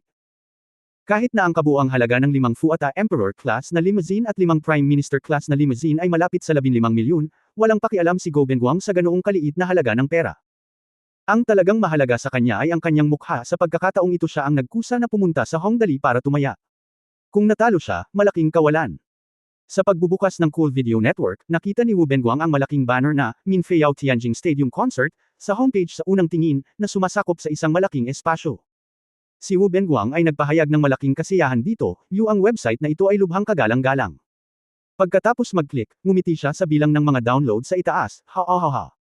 Isang gabi pa lang, at ang bilang ng mga na-download ay lumampas na sa 3 milyon. Guan. Ang bilang ng mga pag-click ay lumampas na sa 20 milyon. Naniniwala ako na pagkatapos ng isang linggo, may pag-asa na ang bilang ng mga pag-click ay lalampas sa 20 milyon. Hahaha, tingnan natin kung paano ako lalaban ni Hong Dali sa pagkakataong ito. Masaya si Wu Benguang saglit. Pagkatapos ay muli niyang hinampas ang kanyang mga labi at sinabing may kontentong ngiti, "Nako, hindi naman walang kabuluhan na ilang beses akong nagpanggap na tanga para hikayatin si Hong Dali na tumaya sa akin. Pagkatapos manalo sa pagkakataong ito, paano ko siya ipahiya? Oo nga, binasag ko ng malakas ang sasakyan niya, pero hindi naman masyadong masama. Kinailangan kong itago ang car badge, at pagkatapos ay gagamit ako ng smash para kunin ang mga tao. Palibutan siya ng isang araw para lumipat sa Huey Building, gawin natin ito." Pagkatapos magpas siya, si Wu Benguang ay nasa isang hindi pa nagagawang mood at tinawag ang bodyguard, "Halika. Dito, makinig ka." Sa tawag ni Wu Benguang, mabilis na tumakbo ang bodyguard, "Young master, pakibigay sa akin ang iyong mga tagubilin." Well, tapos na ang concert, at nagsimula na ang paghahanda para sa dalawang palabas. Hindi pwedeng palampasin ang magandang publicity opportunity. Iniutos ni Wu Benguang, "Ay publish ito ng buong lakas, tandaan na sugpuin ang lahat ng balita tungkol sa Hong Dali, huwag mag-iwan ng sinuman." Hay! Sa ilalim ng hype ni Wu Benguang, sinamantala ni Min Feiyao ang tagumpay ng konsyerto, at tumaas ang kanyang katanyagan. Masasabing ang pagtaas ay pula at lila, at ang isang grupo ng mga mandaragat ay sumisigaw na kahit na magdaos si Lin Yanwei ng isang pambihirang konsyerto, hindi siya makakalaban ni Min Feiyao. Sa internet, hindi mabilang na mga tagahanga ang sumunod sa mga troll ni Wu Benguang at dumagsa sa Chench Tiba ni Lin Yanwei, at nagsimula muli ang digmaang tiba. At sa sandaling ito, dahil napagpasyahan niyang ganap na kabkuban at sugpuin ang lahat ng proyektong ginagawa ni Hong Dali, natural na hindi mapapalampas ni Wu Benguang ang programa sa TV. Sabay ding gaganapin ang promosyon ng susunod na dalawang programa. Nagsimula ito sa sumunod na 2 araw, napakalaki ng lahat sa pagsulong ng 2 programang na-customize ng Wu Benguang. Tumulong din si Min Feiyao na magpahayag ng papuri sa maliit na paraan. For a time, Wu Benguang customized, Star Project, and ang kasikatan ng 2 programang, National Star, ay halos kasing taas ng I Am a Singer ni Hong Dali na 8 beses nang ginanap noon.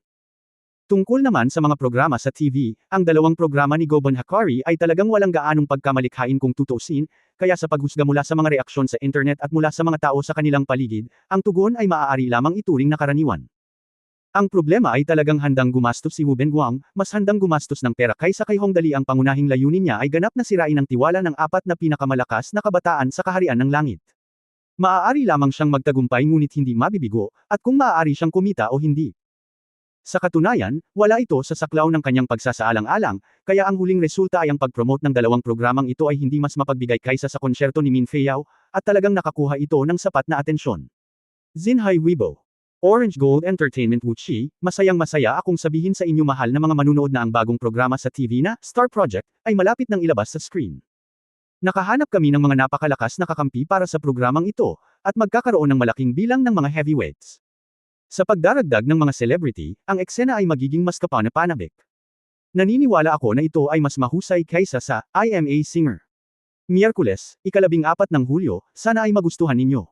Si Wuxi ang direktor ng programa ng Orange Gold Entertainment, na binubuo ng Orange Gold Video, Orange Sky Crew, at Orange Sky Music. Ito ay orihinal na may background na Japanese neck. Sa pagkakataong ito, ang Fengtian Zaibatsu Young Master sa sandaling mock-contact ni Wu Benguang ang boss ng kanilang kumpanya, masasabing nag-hit ito kaagad.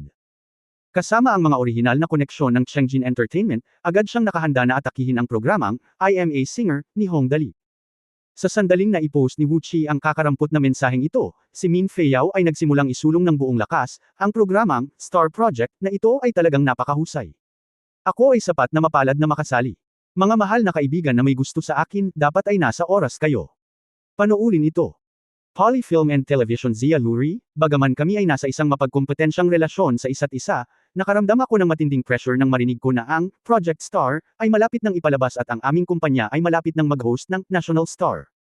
Pero gusto ko pa ring batiin ang Orange Gold na pelikula at telebisyon, sana ay makapagpabilis ito. Ang Poly Film and Television ay ang pinakamalaking pribadong kumpanya ng pelikula at telebisyon sa China, at ang kontribusyon ni Zia Shuri sa merkado ng programa sa TV ay kailangang-kailangan. Kaya naman, sa sandaling ipahayag ang kakarampot na kontribusyon ng mga taong ito, masasabing isang bato ang nagdulot ng libu-libong alon. Wala pang 10 minuto, nagsimulang manood ang mga tagahanga. May mga nakikiusyoso, may mga pumalakpak, at syempre may mga napag-alitan. Anyway, ang paksang ito ay talagang naging sikat, at ang bilang ng mga tao na nag-repost at tinatalakay ito ay tumaas na parang baliw, at ang momentum ay patuloy na lumalaki. Audience 1, Director Wu, totoo ba ito? Mas maganda ba ito kaysa sa I am a singer ni Young Master? Audience 2, Director Wu, kailangan mong tuparin ang iyong salita, maganda ba talaga ito? Audience 3, ngayong kumikilos na si Director Wu, naniniwala akong magiging napakahusay nito, maghintay lang at tingnan. Sa platform ng Pabo, nagmadali ang magkakaibigan para sabihin sa isa't isa, at sa entertainment group, pinag-uusapan ng lahat ang kasikatan ng dalawang programang ito. Siyempre, ang paksang pinakakinabahala ng mga tao ay kung talagang makakalaban ng dalawang programang ito ang I Am a Singer ni Hong Dali. Audience 1, sinabi ni Direk Wu Chiu na ang kanyang Star Project ay maraming malalaking pangalang kalahok. Kalaban daw nito ang I Am a Singer ni Hong Dali. Hindi ko alam kung totoo o hindi. Audience 2, ang I Am a Singer ng Young Master ay isang classic sa bawat pagkakataon, ngunit can the Star Project work? Palagi kong nakikita itong hindi mapagkakatiwalaan. Audience 3, sa tingin ko hindi ito mapagkakatiwalaan. Hindi mo nakita ang promosyon, halos nauugnay ito sa entertainment. Lahat ng istasyon ng TV ay nagpo-promote nito. Kung ang patalastas ay hindi maaasahan, sino ang maaaring gumastos ng napakaraming pera? Audience 1, well, from what you said, it is indeed the case. Kung hindi ako sigurado, dapat hindi ito posible. Gawin natin iyan. Audience 2, mukhang kailangan talaga nating puntahan ito. By the way, saan ang venue? Audience 3, ang Tianjin East Second Ring Stadium ay kung saan ginanap ni Min Feiyao ang konsyerto sa unang 2 araw. Doon. Audience 1, pupunta ako. Ang konsyerto ni Min Feiyao ay usap-usapan sa langit sa nakalipas na 2 araw. Ang lahat ng media at magazine ay nag-uulat muli tungkol sa konsyerto sa East Second Ring Stadium. Doon ba gaganapin ito? Kung gayon kailangan kong pumunta at tingnan ito. Audience 3, well, let's stop talking about it. Si Min Feiyao ay sikat na sikat kamakailan, hehe. Audience 1, pupunta rin ako, ibilang mo ako. Kabanata 339 ang ika-9 na isyu ng Ako ay isang mga awit, ay opisyal na nagsimula. Ang Wu Chi, Min, Feiyao, Zia Loi at ilang iba pang mga paksa ng mga tao tungkol sa Star Project at National Star ay sumikat ng parang rocket na bilis. Sa loob lamang ng mahigit 1 oras, mabilis silang umakyat mula sa ika-10 pwesto patungo sa ika-3 pwesto. Hong Dali, Lin Yanweis, I Am a Singer, at iba pang heavyweight na paksa ay nasa panganib. Sa sandaling ito, nag-post si Zia Lori ng pangalawang mensahe, ang mga pambansang superstar ay pipili ng pinakamahusay sa malawak na masa ng mga tao. Ang mga mahuhusay na talento ay magbibigay ng all-round packaging at promosyon, na magtutulak sa mga bagong dating na may potensyal na maging mga bituin sa mas malawak na yugto. Sana magustuhan ng lahat. Sa sandaling lumabas ang kakarampot na post na ito, ganap na sumabog ang buong Weibo. Audience 1, damn it. Director Zia, nagsasabi ka ba ng totoo?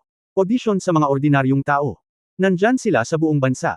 Audience 2, oh my god, this is so awesome. Marunong akong kumanta. Saan nag-audition si Director Zia? Kailangan kong pumunta. Audience 3, medyo boring ang mga naunang audition show, pero this time parang may malaking planong gawin si Director Zia. Go and watch. At the same time, nagsimula na rin mag-post si Min Feiyao ng National Star is so awesome. Feeling ko threatened ako sa sinabi ni Director Zia. No, I will definitely go and see it when the time comes. If I really find a newbie with great potential, I have to establish a good relationship with him in advance, haha. Finally, I hope that those who like me will also support Director Zia. Pagkalipas ng 2 oras, ang Weibo na ito ay parang rocket. Mabilis itong umakyat sa tuktok ng listahan ng katanyagan sa Weibo, na may hindi mabilang na mga tao na nagpapasa ng mga komento. Mula sa unang talakayan ng 7 hanggang 8,000 tao, mabilis itong tumaas sa talakayan ng 10,000 tao. Sa oras na ito, sina Wu Chi at Zia Luri, na nakaupo sa komportableng mga recliner, ay umiinom ng inumin at kumakain ng mga buto ng melon. Tumawa sila at sinabing, ang kapangyarihan ni Young Master ay talagang walang talo. Sa pagkakataong ito ay talagang walang awa siya, hinarap si Hong Dali ng ganito. Sai, hindi talaga ako naglakas loob na isipin yun kanina. Ang Young Master na binanggit niya ay natural na Young Master ng Fuchun Zaibotso, Gobon Mitso. Well, speaking of it, kung hindi siya dumating, talagang mahirap para sa aming dalawang pamilya na makitungo kay Hong Dali. Kung hahayaan natin siyang magpatuloy sa ganito, alam ng Diyos ang mangyayari. Saan kaya tayo makakakain? Oo, nagsimula na ang paggawa ng pelikula ng Saint of the Goddess. Sinasabing 50 milyon ang gastos, kahit na maubos ang pelikulang ito. Kung pagsasama-samahin mo ang numerong ito, malamang na makakakuha ka ng isang mahusay, hindi banggitin na ang Hong Dali ay palaging may ilang mga ideya. Bamantong hininga si Wu Chi at dahan-daang sinabi, Lola, dahil siya ay walang awa, huwag mo kaming sisihin. Ano man ang sabihin mo sa pagkakataong ito, kailangan mo siyang ibagsak ng buo, kung hindi, mahirap para sa iyo sa hinaharap. Ang konsyerto ni Min Fei Yao ay isang malaking hit, at ang hype para sa Star Project at National Star ay puspusan, ngunit ang mga taga-suporta ni Hong Dali ay lahat ay madilim at madilim. Napanood ni na Sheng Wenxi at Ding Chengji ang konsyerto ni Min Fei Yao at medyo pamilyar sila sa kasikatan ng konsyerto. Sa ngayon, si Min Fei Yao, na nasa tuktok ng kanyang kapangyarihan, ay tumatagal ng dalawang programang, Star Project at National Star, upang hamanin si Hong Dali ng buong lakas. Ang hakbang na ito ay talagang hindi ganoon kadali para mahuli ni Hong Dali. Matandang Ding, sa tingin mo ba ay talagang maibabalik ng Young Master ang mga card sa pagkakataong ito? Si Sheng Wenxi ay humihit-hit ng sigarilyo, kumunat ang noo, at sinabing, ang kasikatan ni Min Fei Yao na ito ay tumaas ng husto nitong mga nakaraang araw, at malabo na niyang nalampasan si Li Nianwei. May mga palatandaan. Ang dalawang programang, Star Project at National Star, ay sikat na sikat din ngayon. Mahihirapang makayanin ang mga rating sa TV. Oo, ganoon din ang tingin ko. Napahimos si Ding Chengji sa kanyang mga templo, ang problema ay walang balita tungkol sa ginawa ng Young Master kamakailan. Hindi ko sinasadyang narinig kung binanggit nila ang isang taong nagngangalang Hatsune Miku. Bueno, hayaan mo akong tumawag. Tanungin mo, kakaiba ang balita sa pagkakataong ito, bulong ni Sheng Wenxi, halos wala talagang balita. Magsisimula ang ikasyam na yugto ng I Am a Singer, bukas ng gabi, at hindi pa natin alam kung sino ang bagong dating. Ang susi ay hindi ko pa narinig ang pangalang Hatsune Miku. Sa totoo lang, ako ang bagong mga awit bago ang mga awit, at ang madla ay alam lamang ang tungkol dito sa araw ng pagbubukas. Pero para lang yan sa mga ordinaryong manunood. Para sa mga tagaloob ng industriya tulad ni na Sheng Wenxi at Ding Chengji, karaniwang hindi lihim ang mga bagong karakter na lumalabas sa eksena. Ang problema ay ang oras na ito ay ganap na naiiba. Masasabing wala silang narinig tungkol dito sa panahong ito. Ang alam lang nila ay Hatsune Miku ang pangalan, pero ang Moldita ay wala sa entertainment industry ang pangalang ito. Sa madaling salita, ang taong ito ay hindi mula sa bilog. Kalimutan mo na, walang kwentang magtanong. Walang magawang sinabi ni Ding Chengji, si Young Master ay palaging nakakagawa ng mga himala. Anyway, ang araw na ito ay hindi malayo. Maghintay ka lang. Okay, yun lang ang magagawa natin. Di nagtagal, noong ika-12 ng Hulyo, nagsimula ang pinakaaabangang ikasyam na issue ng I Am a Singer. Kung noon pa man ay hit ang dating I Am a Singer, masasabing mas mataas at mas malakas ang kasikatan ng isyung ito kaysa sa lahat ng nakaraang 8 issue. Dahil sa concert ni Min Fei Yao dati. Ang mga pangunahing kumpanya ng entertainment na kinakatawan ni Min Fei Yao ay masasabing kinukulong at pinipigilan ang lahat ng mga programa ng Hong Dali sa industriya ng entertainment. Ang lahat ng mga tagahanga ni na Hong Dali at Li Nianwei ay nagpipigil ng hininga, naghihintay lamang sa huling labanan na magsimula. Alas 6 ng gabi. Ang lahat ng mga kalye sa paligid ng West 4th Ring Stadium ay mahigpit na hinarang ng mga manunood na dumating upang panoorin ang laro. Pabayaan ang mga kotse, maging ang mga pedestrian ay nahirapang makapasok sa West 4th Ring Stadium. Mayroong 20 helicopter sa kalangitan na patuloy na nagdadala sa madla, ngunit sa kabila nito, napakahirap pa rin. Ang stadium sa West 4th Ring Road ay puno na, at ang mga pasilyo at football field ay napuno ng sabik na mga manunood. Hinihintay ng mga tao ang isyung ito ng I Am a Singer, para makita kung paano nila masusuklian ang halos pinalaking momentum ni Min Fei Yao. Kung walang counterattack sa isyung ito at wala talagang nakakapansin, kung gayon ang reputasyon ng Young Master na si Hong Dali ay mabilis na babagsak, at pagkatapos ay mawawala siya sa lahat, maging si Li Nianwei, ang numero 1 babaeng mang-aawit sa bansa. Madaling mawala sa harap ng madla ng napakabilis. Mukhang imposible, ngunit ito ay totoo. Isang Diyos ang masikip ang bilog at makinis ang daloy, basta walang exposure sa loob ng ilang buwan, madali siyang makakalimutan ng madla. Sa 8 p.m., opisyal na magsisimula ang ikasyam na episode ng I Am a Singer. Ding, mukhang walang espesyal sa isyu ngayon, tiningnan ni Sheng Wenxi ang pagkakasunod-sunod ng appearances ng mga mang-aawit sa kanyang kamay, ganito lang ba, pwede ba? Huling lalabas ba si Hatsune Miku? Nako, ako rin. Hindi ko alam kung ano ang iniisip ng Young Master. Walang magawang sinabi ni Ding Chengji, okay lang ba para sa isang ganap na hindi kilalang bagong dating na lumitaw sa dulo? Sa palagay ko mas mabuting hilingin kay Chu Jongkin na umakyat sa entablado. Kung tutusin, sikat na siya at nakapunta na doon dati. Pagkatapos ng ilang episode na iyon, makatuwirang hilingin sa kanya na bumalik. Ito ang debo ng Hatsune Miku.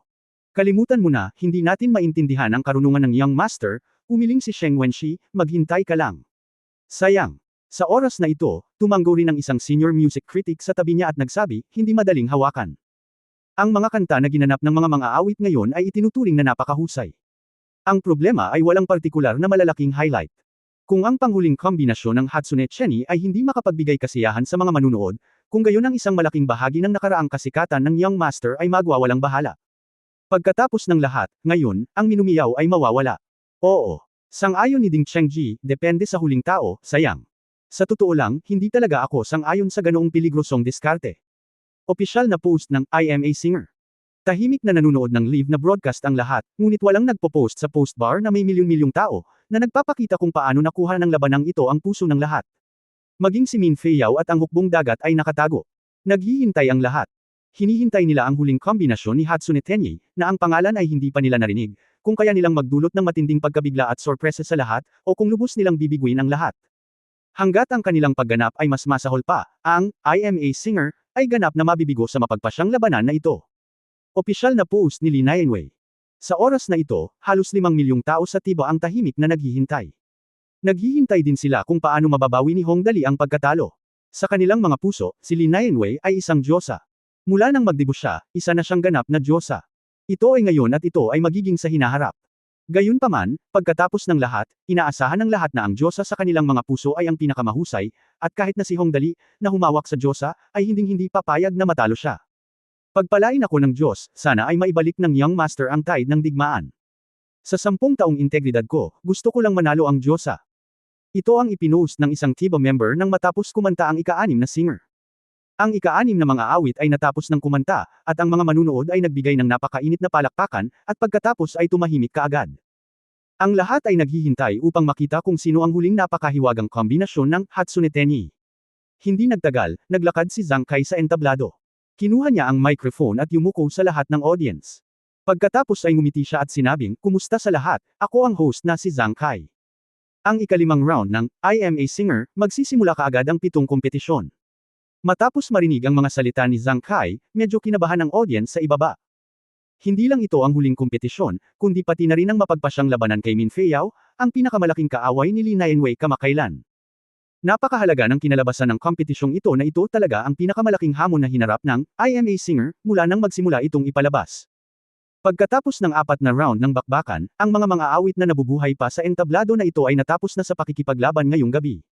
Iniwan nila sa amin ang pinakamagandang musika. At ang huling mga awit na lumitaw, mahigpit na nagsasalita, sila ay isang bago ang grupo, at ang kanilang pangalan ay tinatawag na Hatsune Tenyi Group. Parating na, paparating na. Nang marinig ang pangalan ng grupong ito, nag-aalalang sinabi ni Sheng Wenshi, sa wakas ay lumitaw na ito, ngunit ito ay isang bagong grupo. Hatsune Tenyi, hindi ko pa ito narinig kailanman. Oo, tumanggo din si Ding Chengji at sinabing, hindi ko rin narinig. Posible ba? Sa oras na ito, tumahimik ang lahat sa paligid, nakikinig kay Zhang Kai sa entablado na patuloy na nagpapakilala, Hatsune Tenyi, ito ay isang bagong grupo. Hindi pa sila nakapunta sa industriya ng entertainment, ngunit magiging regular sila sa industriya ng entertainment sa hinaharap. Isang bagong grupo, nakatayo sa entablado na ito, lahat ay tiyak na mag-uusisa kung sino sila. At ang sagot ko, nakakamangha sila, hindi ka panipaniwala na tuwing naririnig ko silang kumakanta, pinagpapawisan ang mga palad ko. Nang sabihin ito ni Zhang Kai, agad na nagulat ang lahat sa paligid niya. Mapapawisan mo ba ang mga palad ni Zhang Kai kapag nakikinig siya? Mas nakakamangha pa ba ito kaysa sa nakakatakot na kanta ni Chu Jongki na Never Left Before? So, although wala silang fame, we still choose to let them appear on the stage. Nakangiting nagpatuloy si Zhang Kai, "Paki-welcome ang aming mga bagong dating, Hatsune Tenyi Group. Ang musikang dinala nila ngayon ay binubuo ng ang bagong awit na isinulat at binubuo ng Young Master ay tinatawag na Lighting the River and Mountains." Palakpakan ay malugod na tinatanggap. Pagkatapos sabihin ito ni Zhang Kai, ang mga manunood sa ibaba ay nagpalakpakan ng labis. Lahat ay yumuko, naghihintay na makita kung gaano kalakas ang bagong grupong ito, na kahit si Zhang Kai ay nagulat. Lighting the River and Mountains. Okay lang ang pangalang ito, pero pwede ba itong kantahin ng dalawang bagong dating? Si Sheng Wenshi, na nakaupo sa mga stand, ay sinundot si Ding Chengji, "Oh Ding, wala ba talagang problema ito? Ang kanta na isinulat ng Young Master halos lahat sila ay classic. Ang problema ay tinatawag itong pagkanta ng isang bagong dating. Mahirap sabihin." Pinag-isipan ito ng mabuti ni Ding Chengji, pagkatapos ay umiling, "Mahirap sabihin. Hindi ko pa alam kung ano ang hitsura ng dalawang bagong dating. Ay hindi madaling mag-evaluate. Ngayon lang tayo makakaasa ng milagro." Malapit na. Tumahimik ang buong audience. Ang entablado ay ganap na madilim, ngunit wala kahit isang kaluluwa sa entablado. Nasaan ang bagong grupo na iyon? Bakit hindi sila dumating? Bakit wala akong makitang tao? Ang kantang isinulat ng Young Master ay isa pang serye ng pagdurog sa mikropono sa galit. Ito dapat ang serye ng Young Master na naglalaro ng tuba at nambubugbog sa mga bata. Sa tingin ko, totoo na si Young Master ang sumulat ng lyrics at siya mismo ang nag-compose ng musika, kaya hindi naman masama pero kahit gaano kagaling ang aktor na ito, bakit hindi siya lumalabas? Habang pinag-uusapan ito ng mga manunood, isang malinaw na boses ang biglang kumanta, hawakan ng lampara, 1. Ang dagat ng libu-libong bituin ay nagliliwanag sa mga ilog at bundok. Pagkatapos ay isang malamig na boses na kumakanta ang tumunog, tanungin ang dati kong kaibigan kung kailan ako babalik, tingnan natin ang bawat isa ng magkatabi. Pagkatapos kantahin ang dalawang linyang ito, naisip talaga ang prelude ng kanta. Ibinuka ko ang aking bibig at lumuhad, ito ang serye. Ang tunog dito ay hindi na napakaganda, ito ay maluho. Oo, I love love I love love Ang madla sa ibaba ay agad na nasa sabik at nabaliw. Ngunit ang mga bagay na talagang nagpabaliw sa kanila ay nagsimula pa lamang. Sa oras na ito, wala pa ring ilaw sa stage. Ngunit sa lalong madaling panahon, kasama ang isang natatanging ritmo, ang ilang maliliit na balahibo ay biglang dahan-daang lumutang pababa mula sa langit. Ito ang panimula sa pagsisimula ng holographic projection. Ang mga manunood na nanunood ng bawat episode ng I Am a Singer ay pamilyar na pamilyar sa teknolohiya ng holographic projection, ngunit ngayon, nakatadhana silang mabigla. Dahil, sa hangin kung saan nahuhulog ang mga balahibo, dalawang gintong bilog ang biglang lumitaw. Huminto lang sa langit ang dalawang singsing ng liwanag, isa sa kaliwa at isa sa kanan. Walang nakakaalam kung ano sila, at walang nakakaalam kung ano ang kinakatawan ng dalawang gintong bilog. Gayunpaman, sa lalong madaling panahon na unawaan ng lahat. Sapagkat mula sa dalawang bilog na iyon, unang lumitaw ang dalawang maliliit na paa, pagkatapos ay mga binti, mga hita. Di nagtagal, dalawang napakaganda at kaibig-ibig na mga batang babae ang dumating sa mga bilog, at sa wakas, dahan-dahan, ito ay nahulog sa lupa. Iyon na. Nagulat ang lahat. Dahil kahit anong pilit nila, hindi nila inaasahan na lalabas talaga ang grupong Hatsune Tenyi na ito sa harap ng mga taong ganito. Ang mga ito ay talagang mga batang babae na pinaplano ng buong teknolohiya ng projection at maaari lamang umiral at maging virtual. Sakto nang natigilan ang lahat, ang dalawa, isa sa kaliwa at isa sa kanan, ay nagsimulang kumanta sa oras sa ritmo ng musika. Ang pag-iilaw sa gabi gamit ang isang parol, nakikita ko ang mga bundok at ilog, ang maliit na gusali ay puno ng hangin, at ako ay nag-iisa sa aking mga bisig. Habang kumakanta ang kanta, muling tumahimik ang audience. Sa mga mata ng lahat, tanging ang mga sumasayaw na figure ni Hatsune Miku at Luo Chenny ang kanilang nakita, at sa kanilang mga tainga ay tanging ang kanilang pagkanta lamang at wala nang iba pa. Isang mahabang poste ang bumabali sa buwan, isang magaan na bangka sa ilog at dagat, isang bote ng mga bituin, at isang mahabang balumbon upang mag-alay ng mga sakripisyo sa mga panahon. Tila naramdaman ng lahat ng naruroon ang nakangiting kilay at nagtatagal na tunog ng dalawang dalaga. Sino ba ang magkakabalikat, kundi ang nyebe? Sino ang makakapagdala sa isa't isa, ang araw at ang buwan? Tulad ng umaga at takip silim, araw at gabi, namumulaklak. Baka kaya nating lockeran muli ang nakaraan ng mag-isa. Ang kasariwaan na lumulutang, bawat salita, bawat tunog, ay lumilikha ng eksena ng pagpipinta ng tinta, sa hangin, pumukaw sa kasaysayan at tumira sa dibdib. Sa sandaling iyon, kasunod ng mga salita, biglang nagsimula ang pag-iisip ng lahat. Palem ng matandang kaibigan, magdamag akong may hawak na parol sa kabundukan at ilog. Nais ng mga tao sa mundo na magkadugtong ang mga daloy ng liwanag at biglang mawala ang liwanag. Sa mundong ito, ako ay bumulong-bulong at binibigkas ang ilang mga banal na kasulatan. Sa paglalakbay, sinundan ko ang eksena at nanumpa, huminto upang magpahinga. Magandang kanta, anong kanta? Hindi ko alam kung sino ang nagsabi nito nang walang kamalay-malay, na sumisira sa magandang eksenang ito, ngunit walang sinisi sa kanya. Dahil parami ng parami ang nasa sabik. Sa entablado, magkasamang sumayaw sina Hatsune Miku at Luo Chenny, at malinaw na nakarating sa pandinig ng lahat ng naroroon ang magagandang liriko ng Aming Kaharian ng Langit at ang dakilang mga ilog at bundok. Itali ang bangka sa pampang at manatili sa hotel. Ang hangin ay bumubulong, o may dumaan sa aking tainga. Ang tigang na damo sa lungsod ay nalanta at yumabong sa loob ng ilang taon. Ang saya at kalungkutan ng libu-libong pamilya ay maglalaho sa paglipas ng panahon. Sino ang magkakasamang tawanan at makipag-usap, mga sikodes na magkakantahan? Sino ang maaaring magbahagi ng kalungkutan at alak-altar? Paano ako mag-iisa sa hangin at buwan? Ang dating kaibigan ay malayo, at ako ay nag-iisa sa mundo. Dumidilim na ang takip silim, at nagniningning ang mga bituin at buwan. Puno ng hangin ang manggas ng robe. Magkapit kamay tayo sa pag-uwi. Ang linyang ito ay inaawit ng maraming beses, at ito ay nagpapahayag ng parehong masining na paglilihi. Ang tunog ng paikot-ikot na sinag ay palaging perpektong pagtatapos. Sa oras na ito, ang tunog ng hangin ay hamina at ang mga tao ay tahimik. Sino ang sama-samang naglakbay sa mga bundok at dagat? Nakita ko ang napakaraming saya at kalungkutan. Na matagal nang magkasama at hindi pa bumabalik. At ang lahat ng kanyang nais ay ginawang lampara. Itago ang lampara sa dagat ng libu-libong bituin, sa tuktok ng mga bundok. Ang mga tao sa mundo ay nagnanais na ang mga daloy ng liwanag ay mag-uugnay, biglang naglaho ang liwanag. Ang mga dating kaibigan ay bumalik, at sa isang kisap mata, ang mundo ay nagbabago ng paulit-ulit, at ang mga taon ay lumipas. Sa pagtatapos ng kanta, isang napakagandang larawan ang nananatili sa isipan ng lahat. Isang magandang babae ang lumipad sa malalawak na braso at magkayakap ng mahigpit sa tulay. Bumuhos ang ulan, basang-basa ang kanilang mga damit at nanginginig ang dalawang anino sa ilog sa ilalim ng tulay, ngunit hindi nito napigilan ang magkayakap na mga tao. Magiliw na niyakap ng lalaki ang babae at ngumiti sa gilid ng kanyang bibig. Ito ay sapat na mababaw upang mabigani ang lahat ng nabubuhay na nilalang. 10 taon ang lumipas, ang 100 taon ay hindi napapagod, isang buhay ay lumulubog. Sa wakas, dahan-daang nawala ang saliw, at tumangala ang mga manunood, ang lahat ng mata ay nakatuon sa dalawang batang babae sa entablado. Isang batang babae ang nakasuot ng itim at puting maikling kamiseta, ang kanyang mahabang asul na langit na buhok ay nakatali sa dalawang nakapusod, at ang kanyang balat ay kasing ganda ng jade. Habang ang isa naman ay nakasuot ng klasikal na damit, na may dalawang manipis na buhok na nakalawit hanggang dibdib, puno ng maamo ang mukha niya at may isla ng buong katawan. Hatsune Tenyi, bulungan ng mga manunood. Sabay tingin din ng dalawang babae sa stage sa audience, tapos namula ang mga mukha nila at ibinaba ang ulo. Ang buong West Fort Ring Stadium ay nahulog sa hindi maipaliwanag na katahimikan. Ang katahimikang ito ay tumagal ng 15 segundo, at pagkatapos ay sabay-sabay na tumayo ang lahat ng madla, at nagpahayag ng kanilang pasasalamat kina Hatsune Miku at Luo Chenny, dalawang batang babae na umiral lamang sa virtual na mundo. Mainit na palakpakan. Excited ang buong lugar. Lahat ay buong pusong nagsaya. Isang bagong kanta, isang ganap na virtual ngunit napakamakatotohanang babae. Bagong kombinasyon. Ang lahat ay nakakaapekto sa nerbiyos ng madla. Hindi nila akalain na magkakaroon talaga sila ng ganitong uri ng teknolohiya. Sa isang iglap, sina Hatsune Miku at Luo Chenny ay naging pinakaperpektong mahilig sa panaginip sa isipan ng lahat ng mga kabataang lalaki at babae na naruroon. Oo, tama ang nabasa mo, kahit babae, walang paraan para hindi sila magkagusto. Napakaganda ng kantang ito. Ibuka mo ang iyong bibig at lumuhod ka. Hatsune Tenyi, mahal kita. Napakaganda. Nakakamangha. Love.